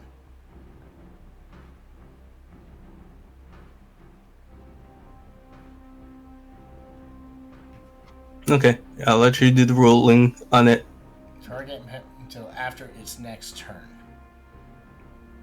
I mean, if it was before your turn, then your next turn would be, even if it's within the same round.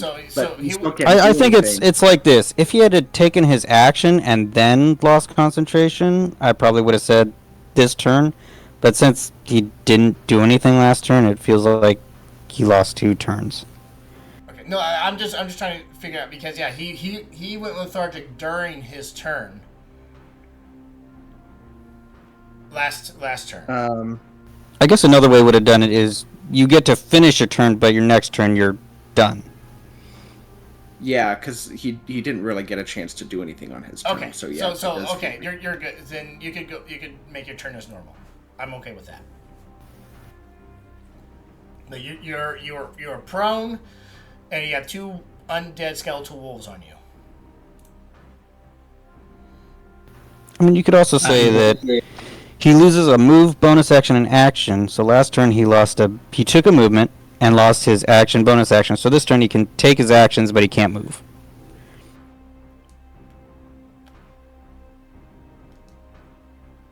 I'm going to stop talking now. I'm giving him his turn, so go for it, Galliford. It's your turn. I'll look up, pin out my targets, and I'm going to Steel Wind Strike. Starting with this guy here, and then this wolf, then this wolf,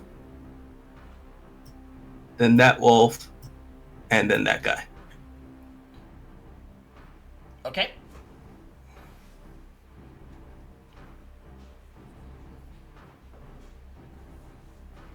Okay, so here's for the one next to me first. Hit.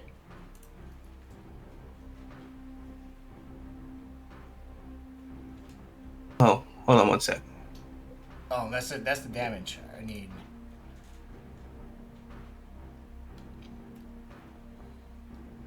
Oh! I'm supposed to hit with my sword attack first. Yeah, I need attack rolls.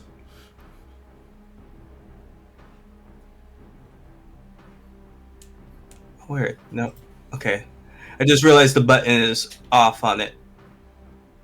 One sec.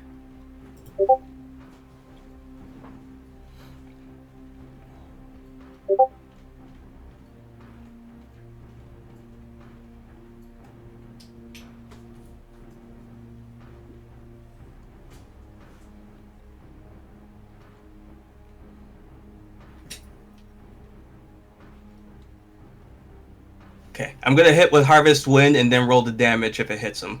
Okay. So don't look at the damage for Harvest Okay, Wind. that's a just hit. the attack.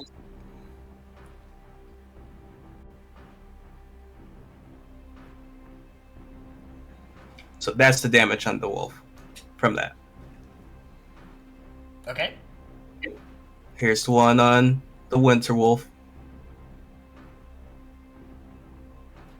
That's a miss. Here's one on the next wolf near Sonya. Hit.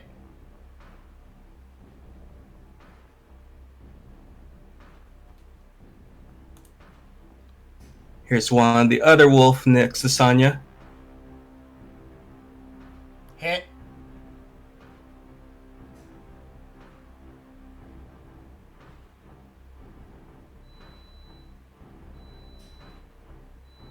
There's a delay, so it may pop up. Yeah.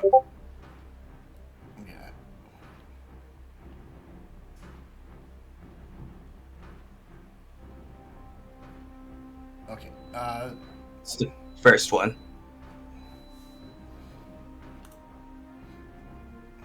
And here's the one on our knight.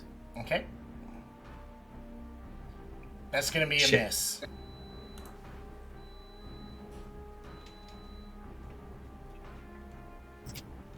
Okay, and then I will stand up for half my movement. And I'll just strafe around this wolf.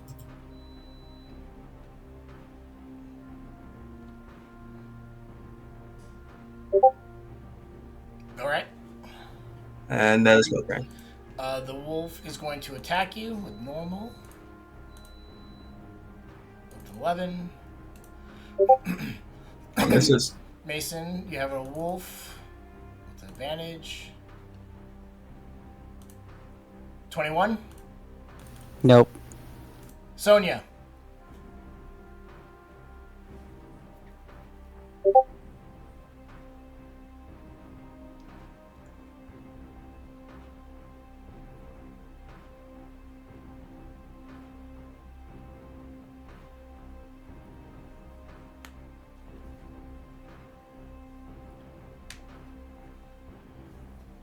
Within 30 feet.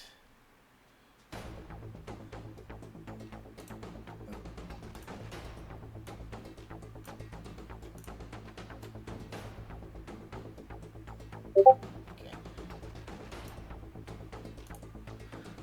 Oh. These are dead.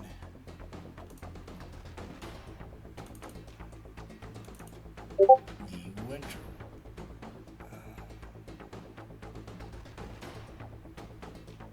Wisdom save.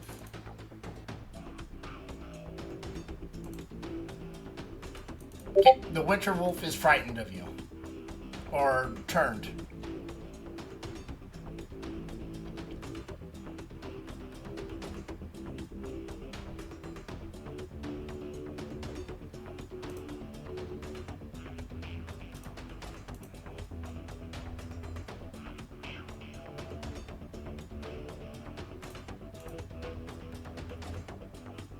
Who are you casting Healing Word on?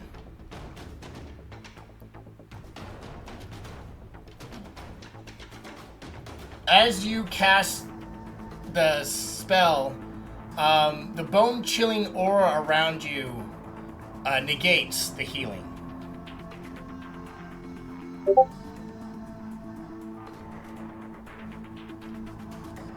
Okay. The champion is going to spend all his lay on hands to heal himself.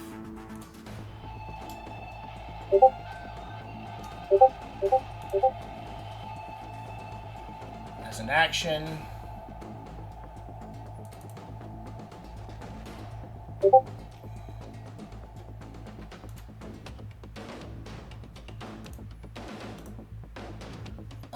I don't have a lot of bonus action stuff.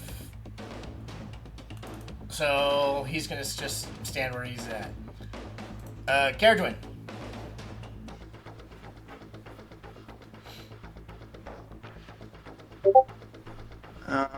Yeah, I'm just gonna keep pumping big damage into him. So another lightning bolt right down the middle lane. Radiant damage, 4th level spell. DC 18.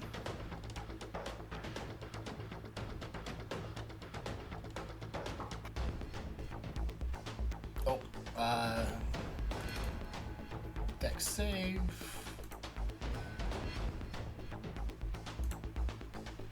Fail. That's 34 radiant damage.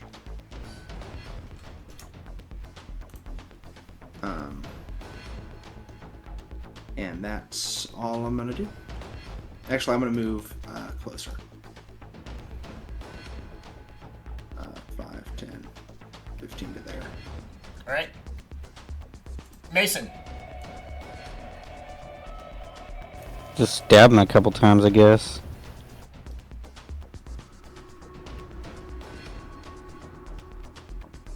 Okay, turn done.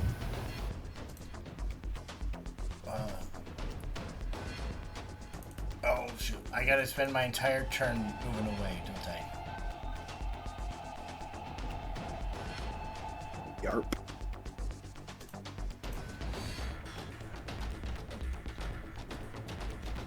Okay.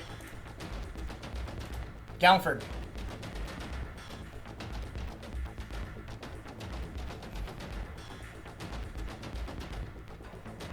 Okay, let's try this one last time.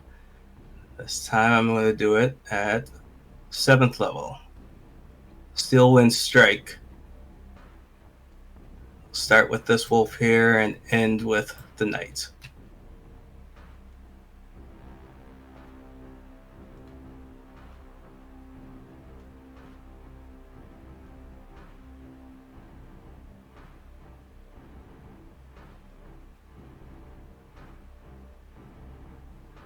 It's actually higher, but since I know that's going to overkill it, I won't worry about the extra roll. The wolves have 11 hit points. Okay, and here is the one. Oh, there it is. So, yeah. I was scrolled up. Okay. On the knight.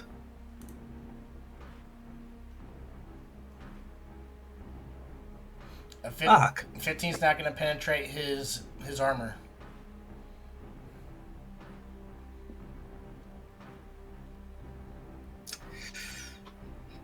Well, shit. Okay, that was my action. I don't think I have any bonus actions that are going to help. So I will end my turn as I try and figure out what I'm going to do next. Right. Sonia.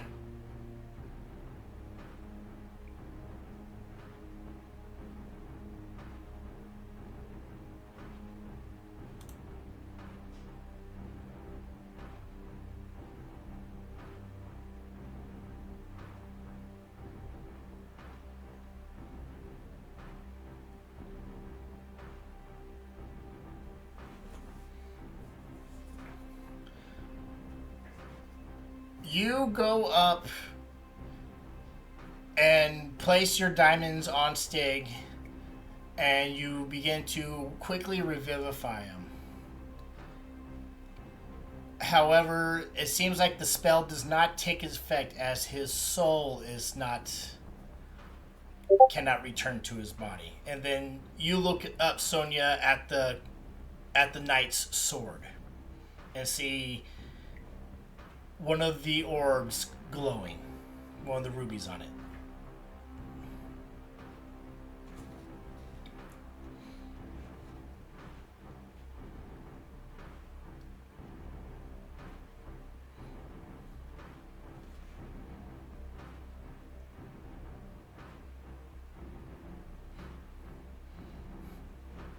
Is that your turn?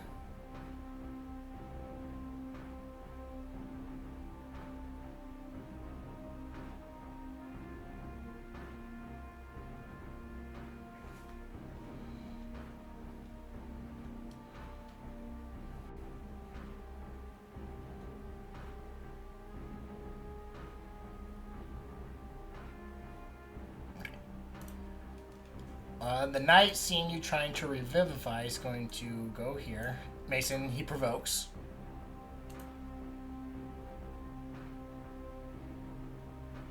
Uh, 29's a hit.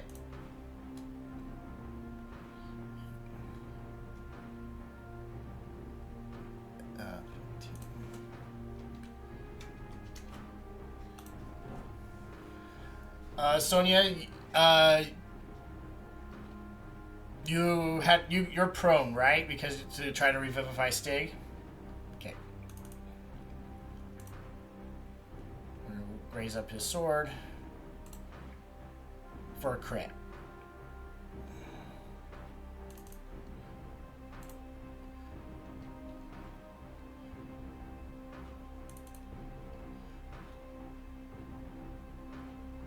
So that's 29 plus 10. Another Divine Smite. 16.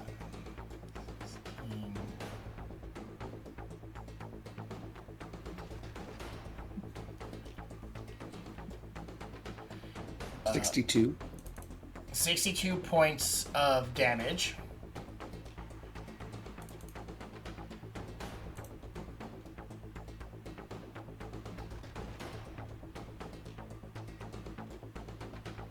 How many hit points are you at? I can't tell.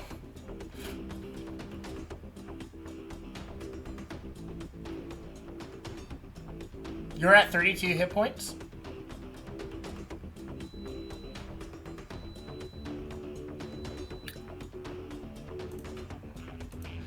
Sonia, I need a Constitution saving throw, please.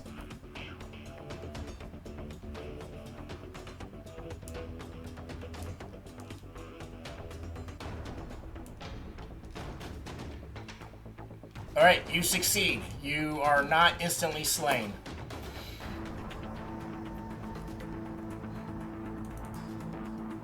But he's going to attack you again.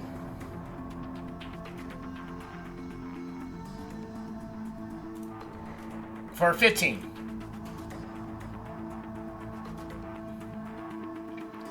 Alright, Caradwin. Bonus action, move this little guy, and action to cast the same lightning bolt spell through him diagonally this way. So I will post that again.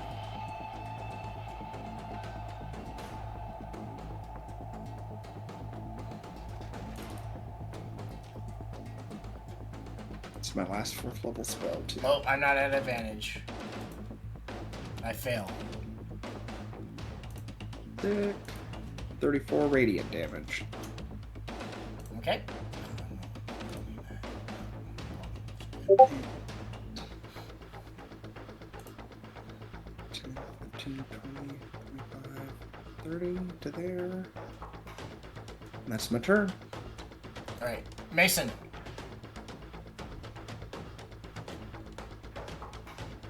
I'm just gonna shoot the breath of Jormungandr that way.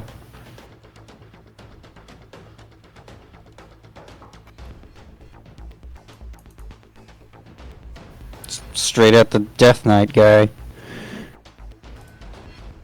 He fails.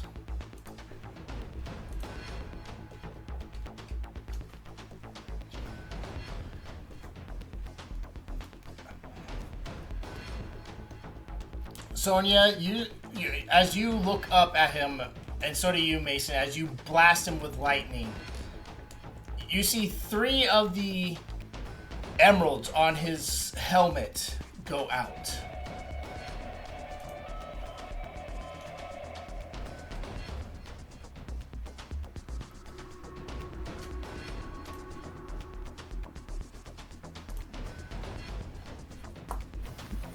Okay, I'll just go and stand next to Sonia.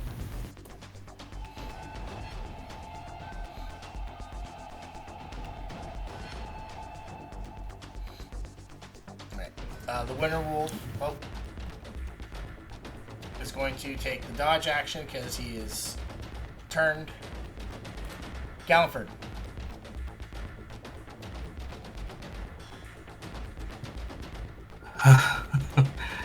Galliford is going to run up and slash this guy and hopefully hit.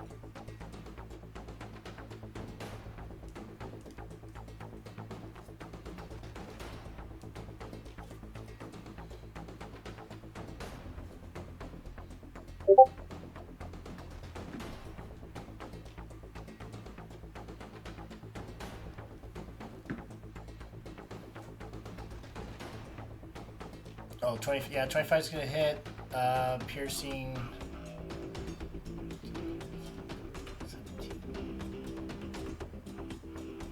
19 total. Yep. And then I'm going to attack again. Okay.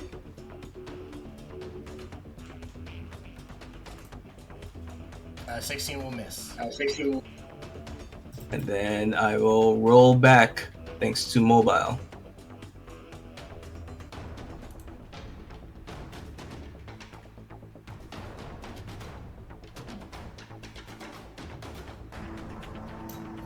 And that's right. Okay. Sonia.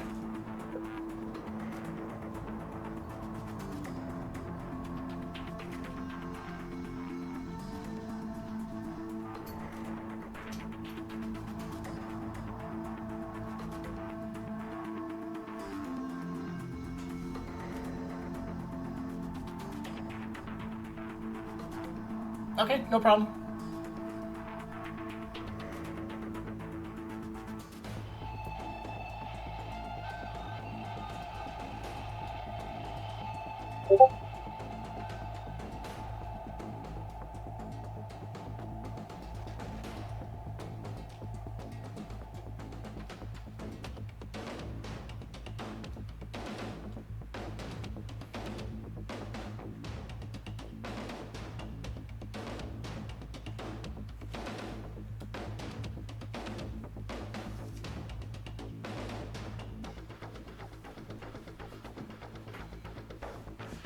Alright, make an attack roll.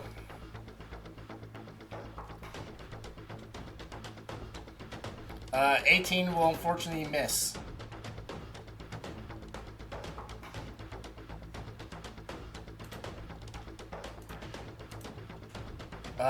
He's going to return the attack against you, Sonia.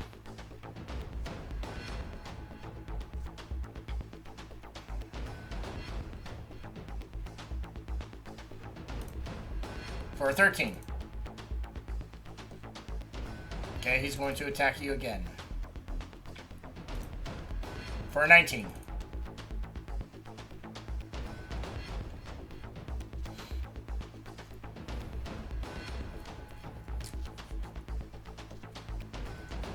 He's going to expend a charge and turn that into a crit.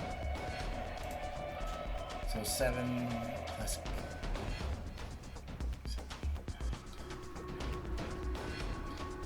15 plus improved Mind Smite.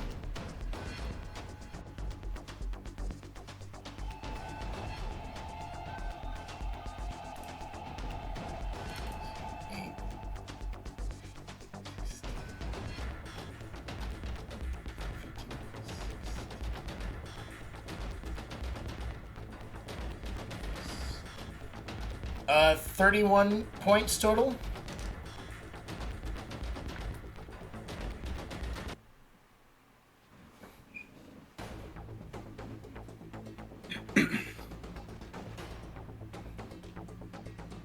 And then I need a con save, Sonia.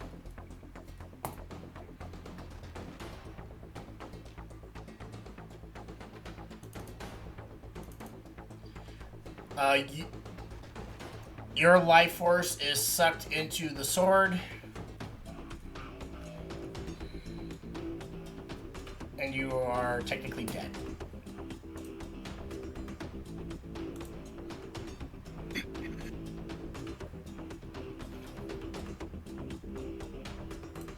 Caradwin. I'm going to charge up right here and do this, which is supposed to show up as a dex save for some reason. Sorry. Let's try that again. There we go. DC 24 dex save.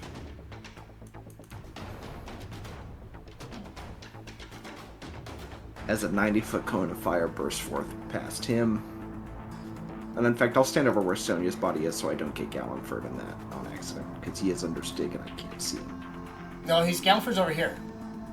Oh, never mind then. I don't know why I thought that. Okay. If you want to spray Mason, Mason's immune to fire. No, I can aim it from here pretty well. He failed.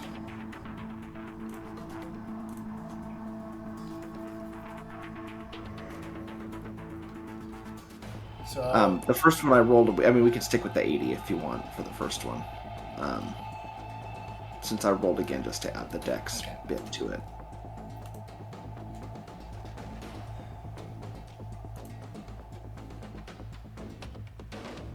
I rolled a lot of ones in that.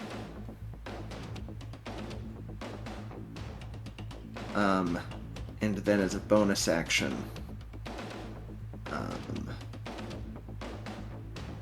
I will cast Misty Step to move 5, 10, 15, 20, 25, 30 over here. Alright.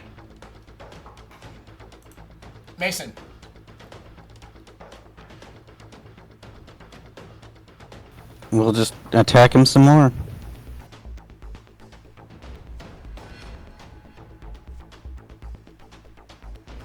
Hit.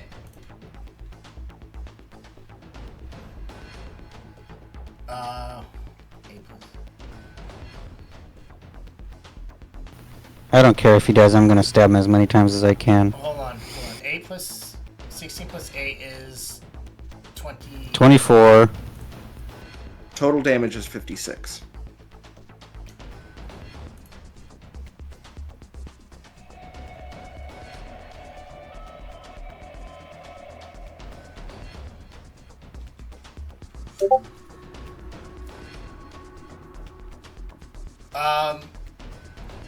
Three more gems go out on his helmet. How many gems does he have on his helmet? 7. Okay, so he's just got one more. He has 1 gem left. Yes. Okay, that's my turn. I would say he carries gold.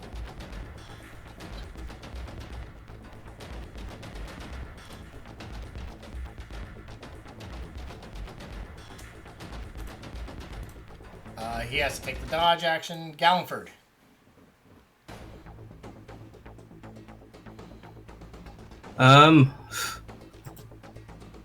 I'm going to attempt to psychic lance him.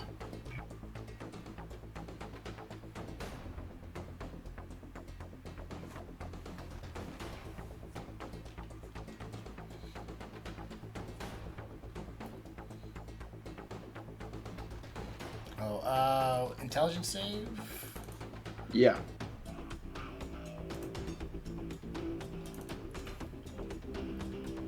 So, Sick. anything else happens?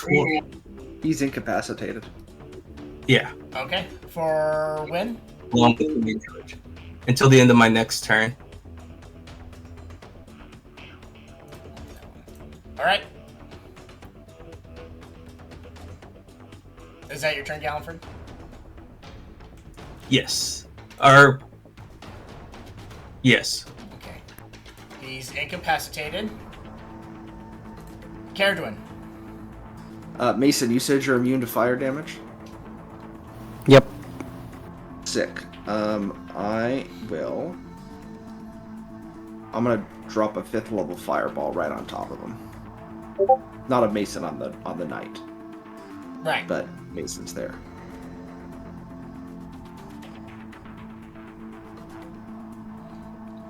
Wow, I'm rolling. I stuff automatically with failed left that, on right? Since I'm incapacitated, so...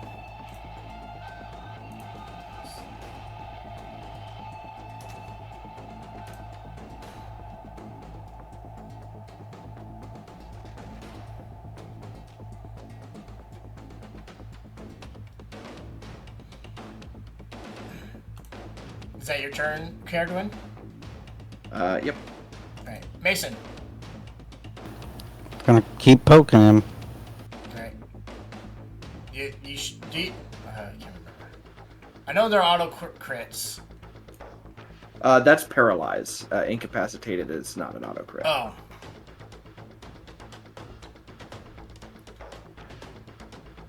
Okay, that's my turn. Galliford?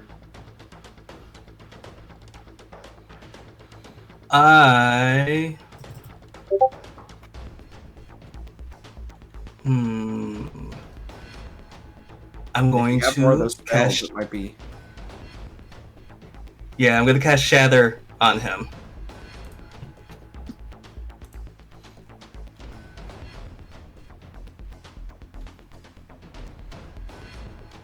Okay.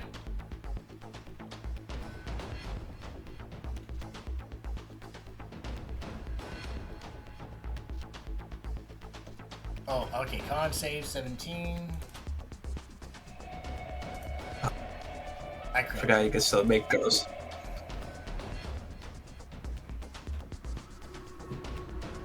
Anything happens on a success? Just What? half damage.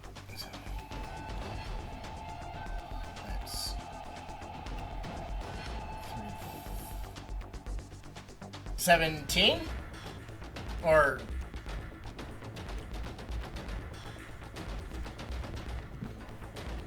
What is that? 34. Half that is 17, I think, right? 19 plus 15. Yeah, 17. Yeah, 17. Alright.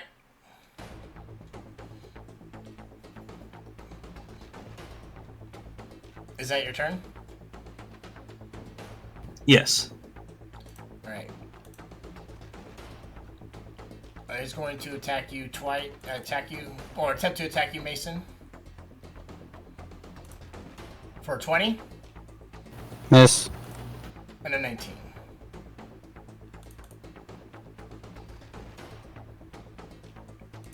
Caradwin. Another 5th level fireball dropping right on top of him.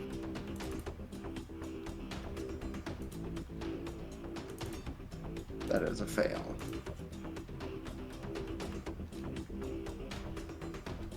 That's 37 damage.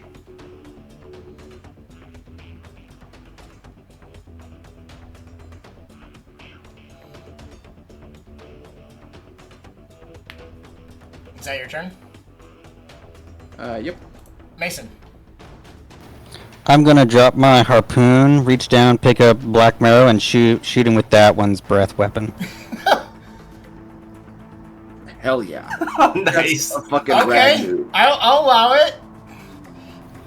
Stig, if you're still there, can you just use Black Marrow's lightning weapon?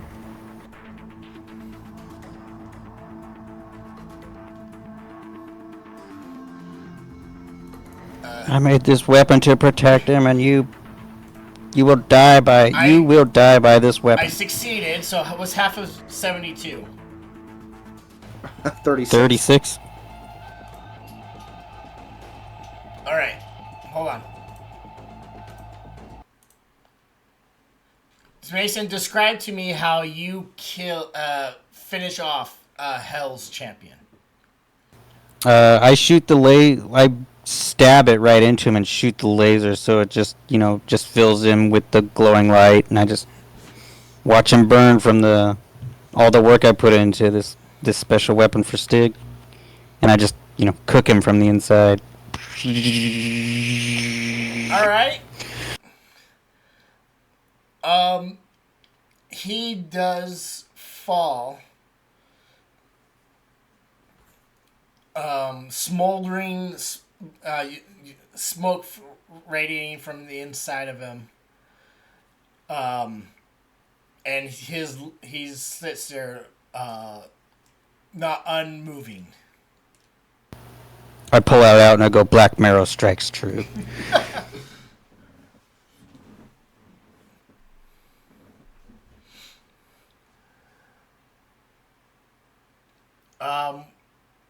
After that, now we are going to take our quick 5-minute break. So after an intense battle, Caradwin, Galford, and Sonia, you see two fallen comrades before you, laying next to the corpse of this champion.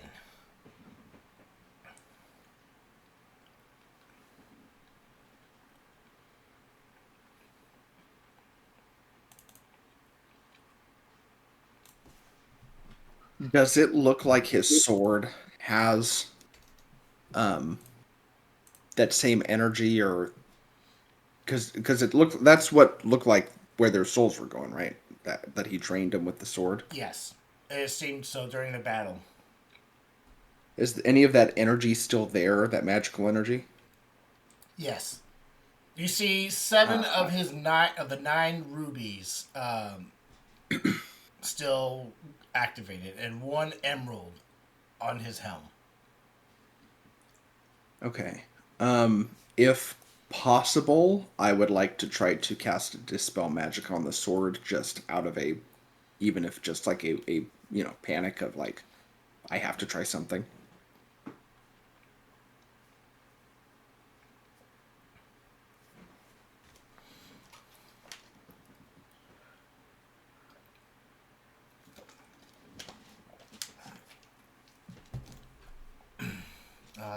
Let's see here.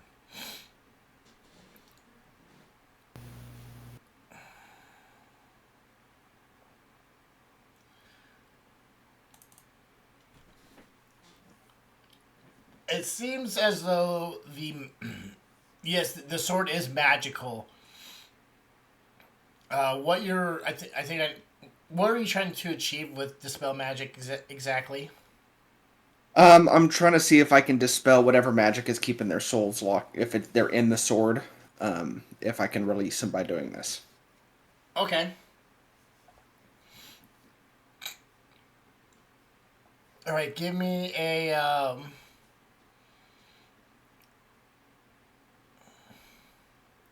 You're gonna need a check, your spell casting.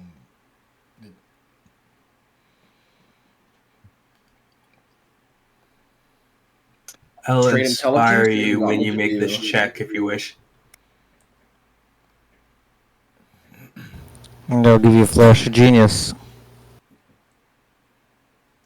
Do you want me to do it with proficiency or just straight intelligence? Well, it's whatever the spell is. So, I mean, so You mean like arcane or Oh, arcana? because the spell, yeah, sorry, because the spell it requires DC, so it's just straight intelligence. So, yeah, I'll take all those benefits. What is the bardic inspiration? What dice is that? A 10. D10. okay. Okay. So, I will say this. Kind of seeing what's going on, you are targeting with this. Once dispel magic, you could target one of the gems. Okay. You can't target the whole Yeah. sword. Let's target one of the gems that Well, because you said it was Which that there were there 9 and there were 2 that went out, right? There are 9 total, and it currently has 7 glowing. do the one closest to the empties. Yeah, that's what my thought was. It's the one closest to the empty ones. Okay. So there's the intelligence with a D10. So And then 24, throw a 3 on that for so flash of genius. 27. All right. You are able, with your arcane magic, to dispel one of the gems, and Sonia's soul is now set free. Awesome. Gallenford, I don't know if you can do anything with that. But you're my only hope as a healer right now. Help me, Obi-Wan Kenobi. With her soul set free, does she wake up or is she just She's dead. Also, okay? is that death aura that seemed to be preventing healing and stuff still effect, or did it go away when he died? It went away when he died. Okay. Okay, so with her soul set free, Balingford will take some of his gems, and I will raise dead. 10 gaze. All right. Sonia, is your soul willing to come back as Gallenford calls out to you?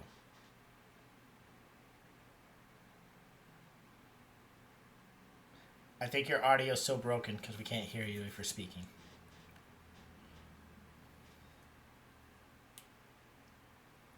All right. Gallenford, you call out to Sonia's soul. You kind of can see it still in whispering in the air, and it goes into her lungs. And Sonia, you are revived.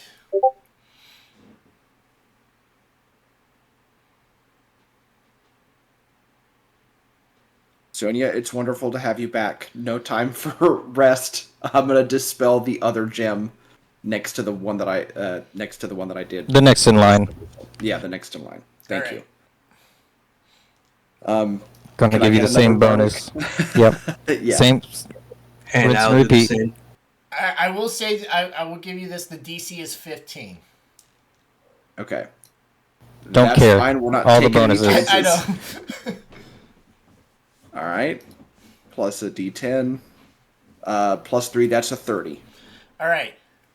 Stig, your soul is set free. You are no longer bound by this sword.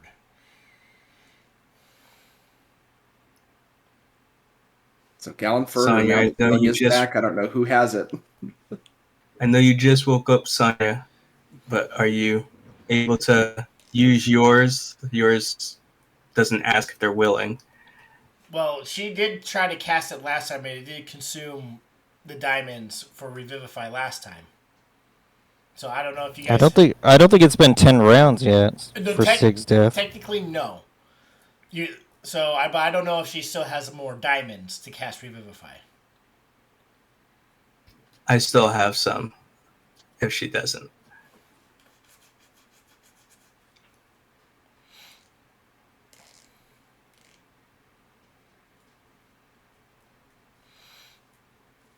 All right, Stig, your soul is returned to your body and you are alive.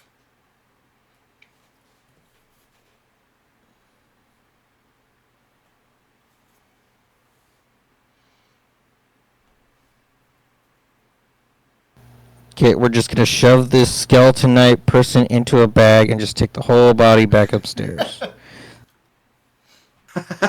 We'll figure it out up there. Break each limb off as we shove him into the bag of holding. You find out that he's technically not undead. He just has a really creepy armor. So you're hacking away flesh. Absolutely. He's probably bones now that he's been electrocuted. Yeah, he's charred on the inside. Carrotwood used to be charred on the inside. Now she's been set free. Has he been just surviving down here on souls of people he's killed? I don't know. Well, I can just legend tag lore. him and bag him and drag him back to the fort. I can legend lore his body and sword later. I still have 2 more uses of that spell with in terms of materials. So we'll figure it out. Or we start back. Well, there was nothing else in that room other than more bones, right? Yeah, it's just all skeletons. Unless you wanted to check the seat, but because he's probably still alive, I will say, once all the other shit's done, I think we should beat the shit out of the wolf that's hiding in the corner. Oh, the wolf is dead. Once he died. I just want to throw that out there, that once we're all back alive, we should turn our attention to the wolf that's cowering in a corner and kick the shit out of him out of pettiness. you will serve us now, you stupid wolf. The undead wolf collapsed once you killed his master. Oh, okay, sick. Just wanted to put that out there. If the wolf was still alive, we should... Carolyn, you should raise it and have it serve us. Oh, if I had necromancy spells, I would.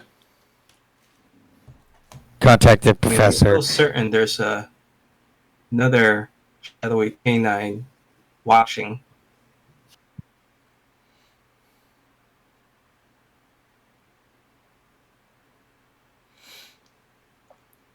True.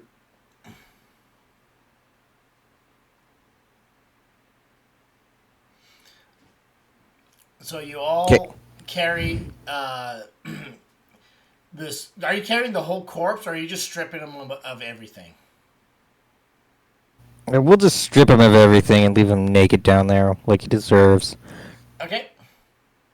Actually, I wanna take the body and I wanna kick it down the fire temple place. And let it I burn. was gonna say we should maybe do something with the body just in case, and I don't mean that in a gruesome sense. I mean that truly out of just safety.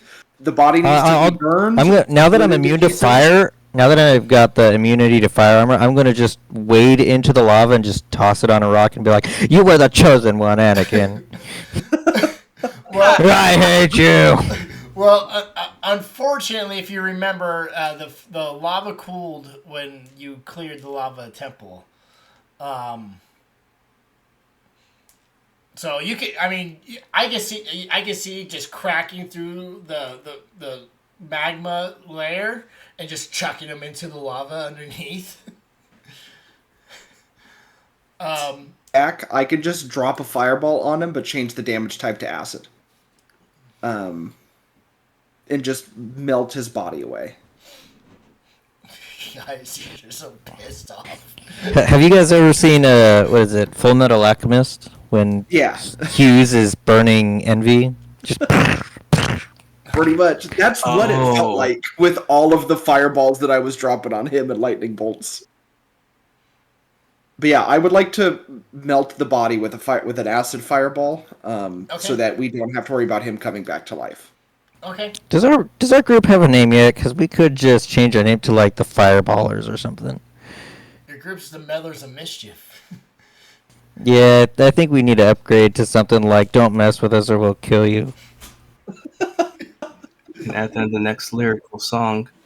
The Meddlers of "We'll fuck your shit up." Meddling. But you all, you dispose of the corpse just to be on the safe side.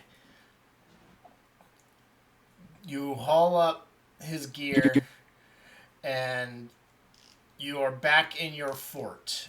When you leave the tombs for the last time and get back up to the top, it seems as though the secret door leading down to the tombs no longer exists. It says it's a solid brick. It's a solid stone wall.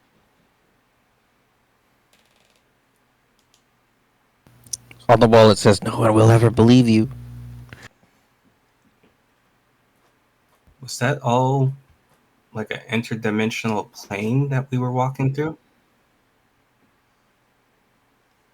I don't know. I stopped asking questions after we got teleported to Herman in the middle of the night. I think I'm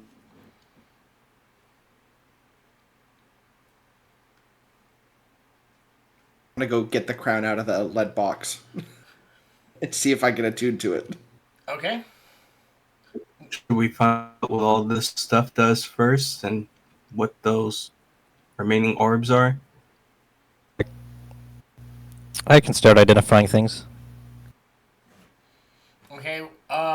You do find out that the sword, that his helmet, and his cloak, his fur cloak, is magical.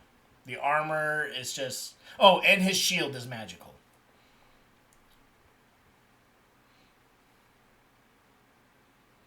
I just guess the sword is something like a 9 live stealer. I will show to everybody. It is, and it should be out as Hell, Hel.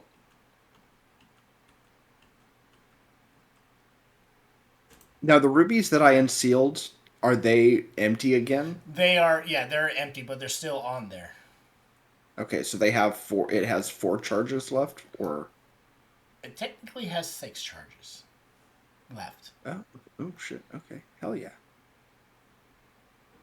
But you should all be able to see it. So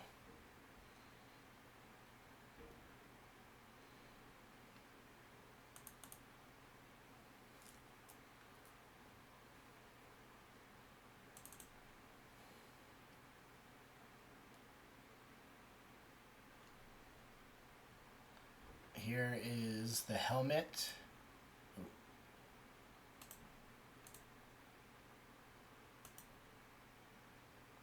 Is the Helm of 7 Deaths.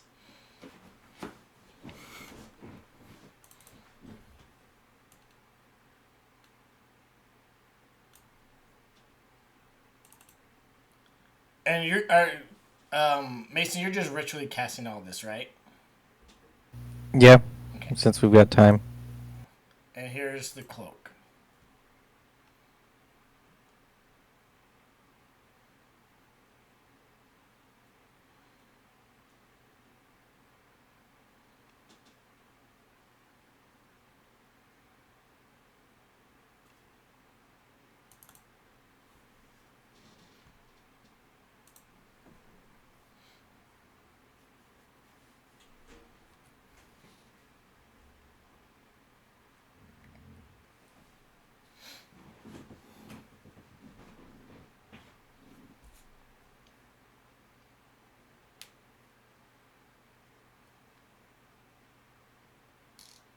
Well, if Stig's willing, I definitely think he should get the helmet and just start auto-critting when he hits.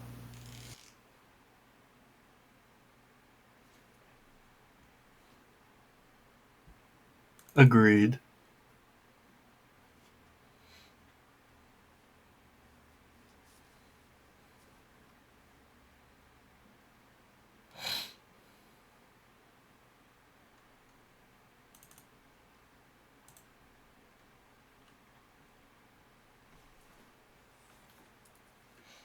Anybody want to claim the 9 lives stealer?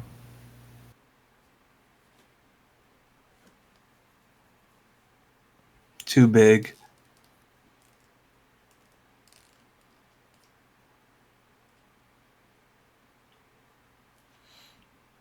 That's what I thought, Stig.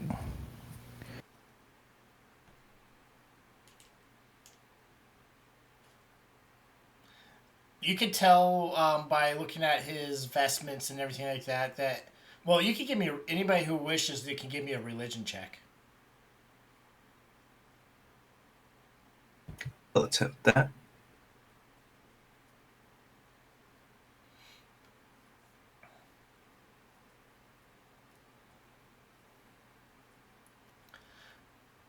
Sonia, you recognize the holy symbol on him.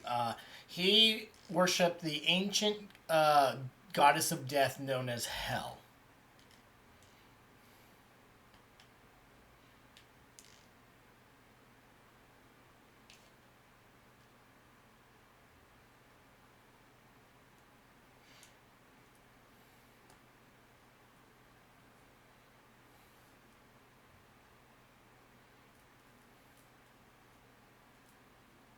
Sounds like we just need to put these in our vault and seal them away somewhere. I do kind of like the idea of being able to do a cone type attack like the rest of you, and using that cloak. The cloak's not the issue. It's the helm and the sword that I think nobody wants to touch. Oh yeah, that should go probably into our vault. Right next to Surtur. Caradwin, I'm not sure if you want to help me out, but I think we should try and too. Yeah, we can. I can help with that. Well, I could do one more today, and then the rest will have to wait till tomorrow. Yeah, it'll just be an ongoing project, but I don't know. It feels just- right. Maybe before we do, we just identify their souls, I guess, just to be safe. Maybe I legend lore the sword tomorrow and see, like, hey, who did this kill and absorb? You know what you could do? You could go and find your other reincarnated bodies that were taken, and you can go get you can go get the souls back from them. Oh my god, that would be interesting. That would be kind of crazy.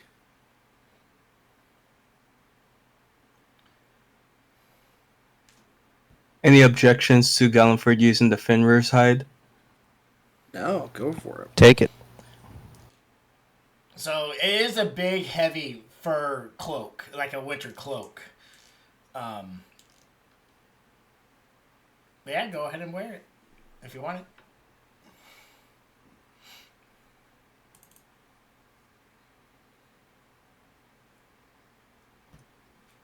Out of curiosity, because the wolves he summoned were all skeletal, would they still be skeletal, or? You will have to find out.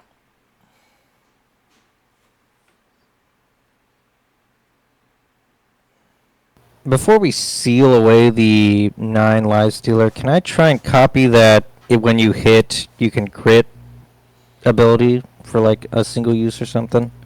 I just want to try and copy that onto Black Mirror.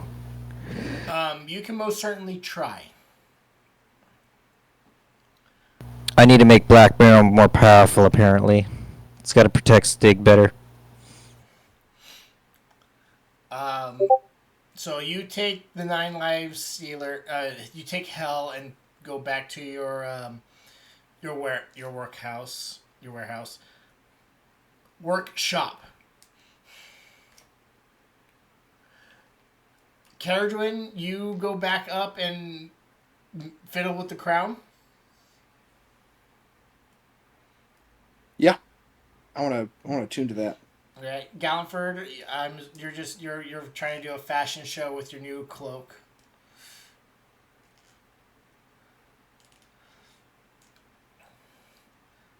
Stig, what are you doing?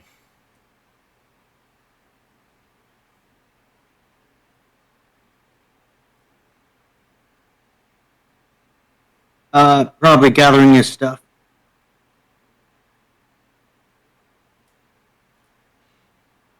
Okay.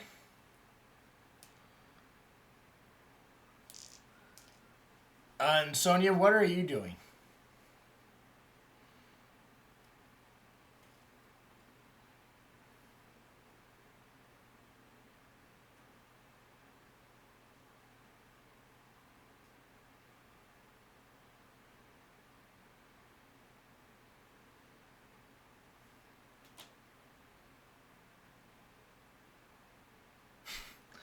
All right. Uh, Mason, go ahead and give me an Arcana check to see if you can perhaps try to replicate that effect from Hell. Okay, I'm gonna preemptively add a flash of genius to that, so it'll be a +3.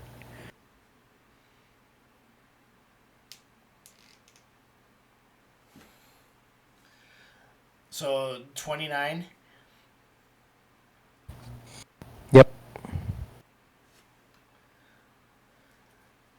Working with this ancient artifact, um, you you get close, but however, it seems as though you cannot fully extract that ability or copy it, so to speak, to transfer it to Black Marrow. Unfortunately.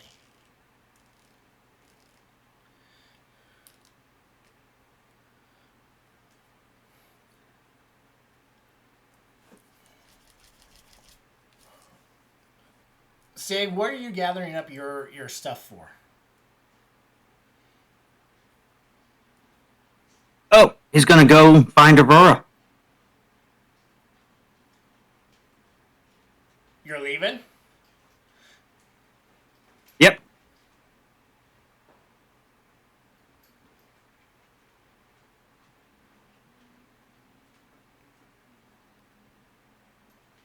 Okay.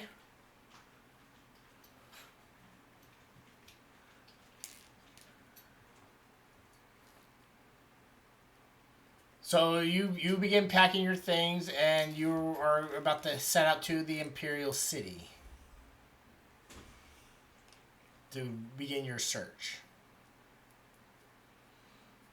Uh, Yeah. Gallenford, uh, what? Okay, I know I said you're doing fashion. So what are you doing exactly?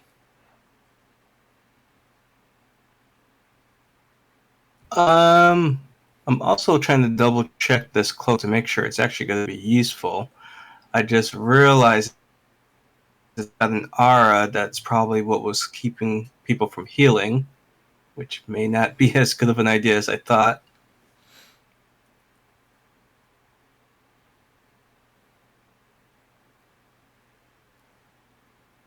I'll probably bring the cloak to Carrotwind just to confirm.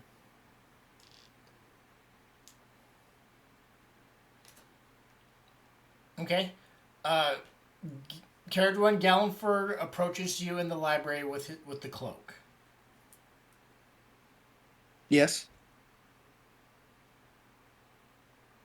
I just noticed it's giving off an aura that's very similar to a spell I think I've seen you use, which may have been the reason why we couldn't heal.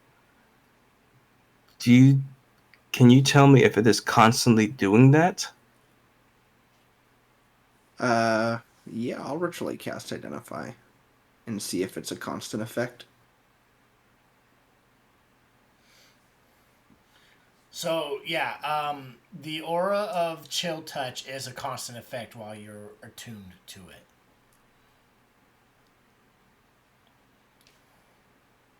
Um, is there? Yeah, go ahead.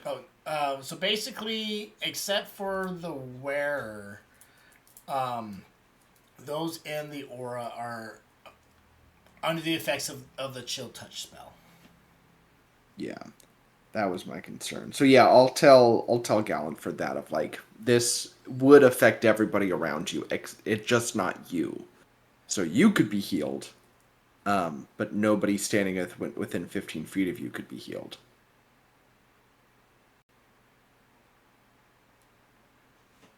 Hmm. You want to see if I can remove that?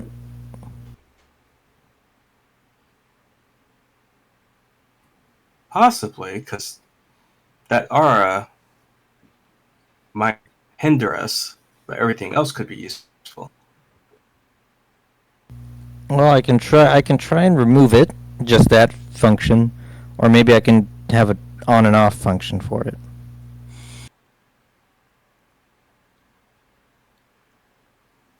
I haven't had very much luck with these items though lately, so it may not even work.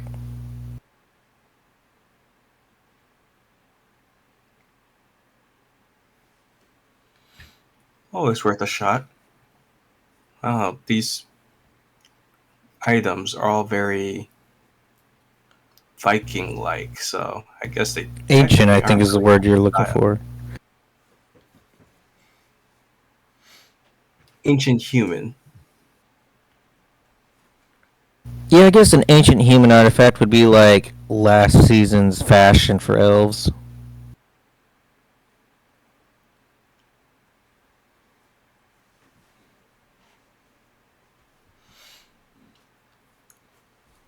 All right, so Mason, you take the cloak back to your workshop. Sonia, how are you reflecting on this, on your what just happened?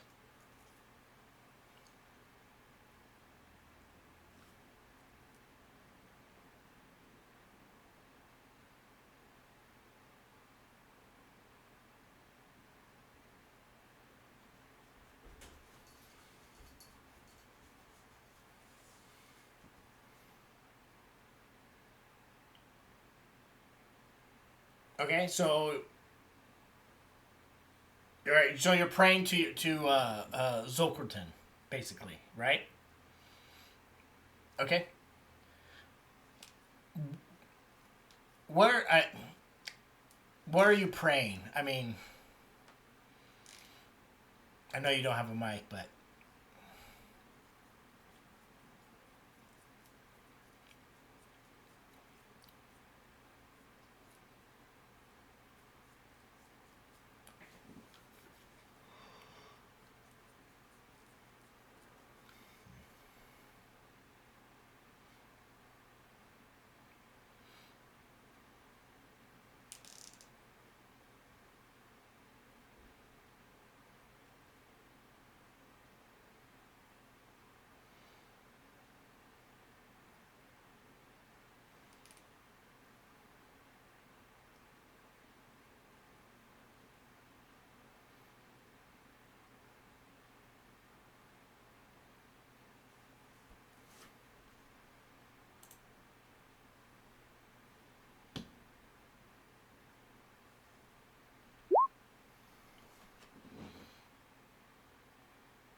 you hear a low rumble of thunder in the sky.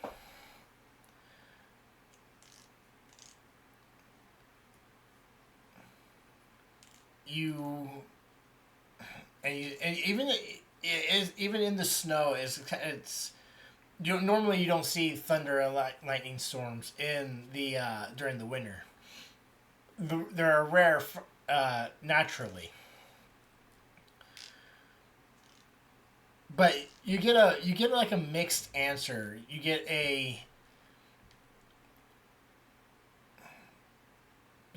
almost like a yes and a no. Um, the the you get the no from the thunder off into the distance. However, you see a lightning bolt streak across the sky in the horizon of your fort.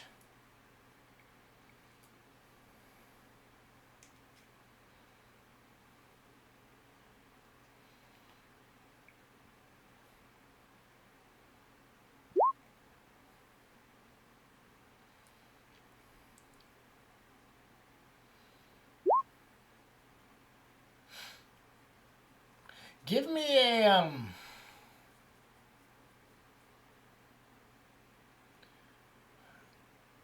what would this be?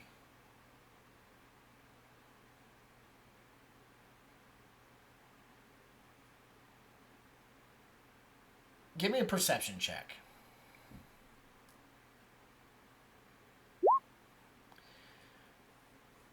By the angle of the lightning bolt as it streaked across in the backdrop and of the horizon of your fort, it seems to have crossed. If you angle it just right, it points to a window.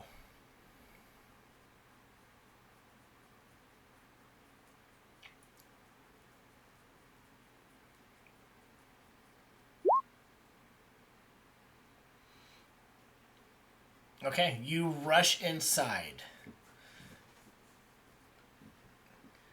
Caradwin, you are. What are you? Are you going back to the crown? Yep. This crown. You and this crown kind of do a stare at each other. It on the desk and you standing up on the standing up. What do you do?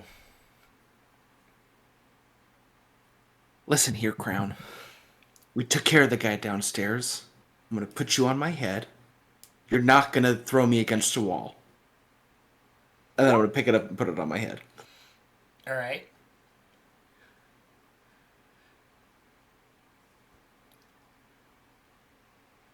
As soon as you are you standing or sitting when you do this?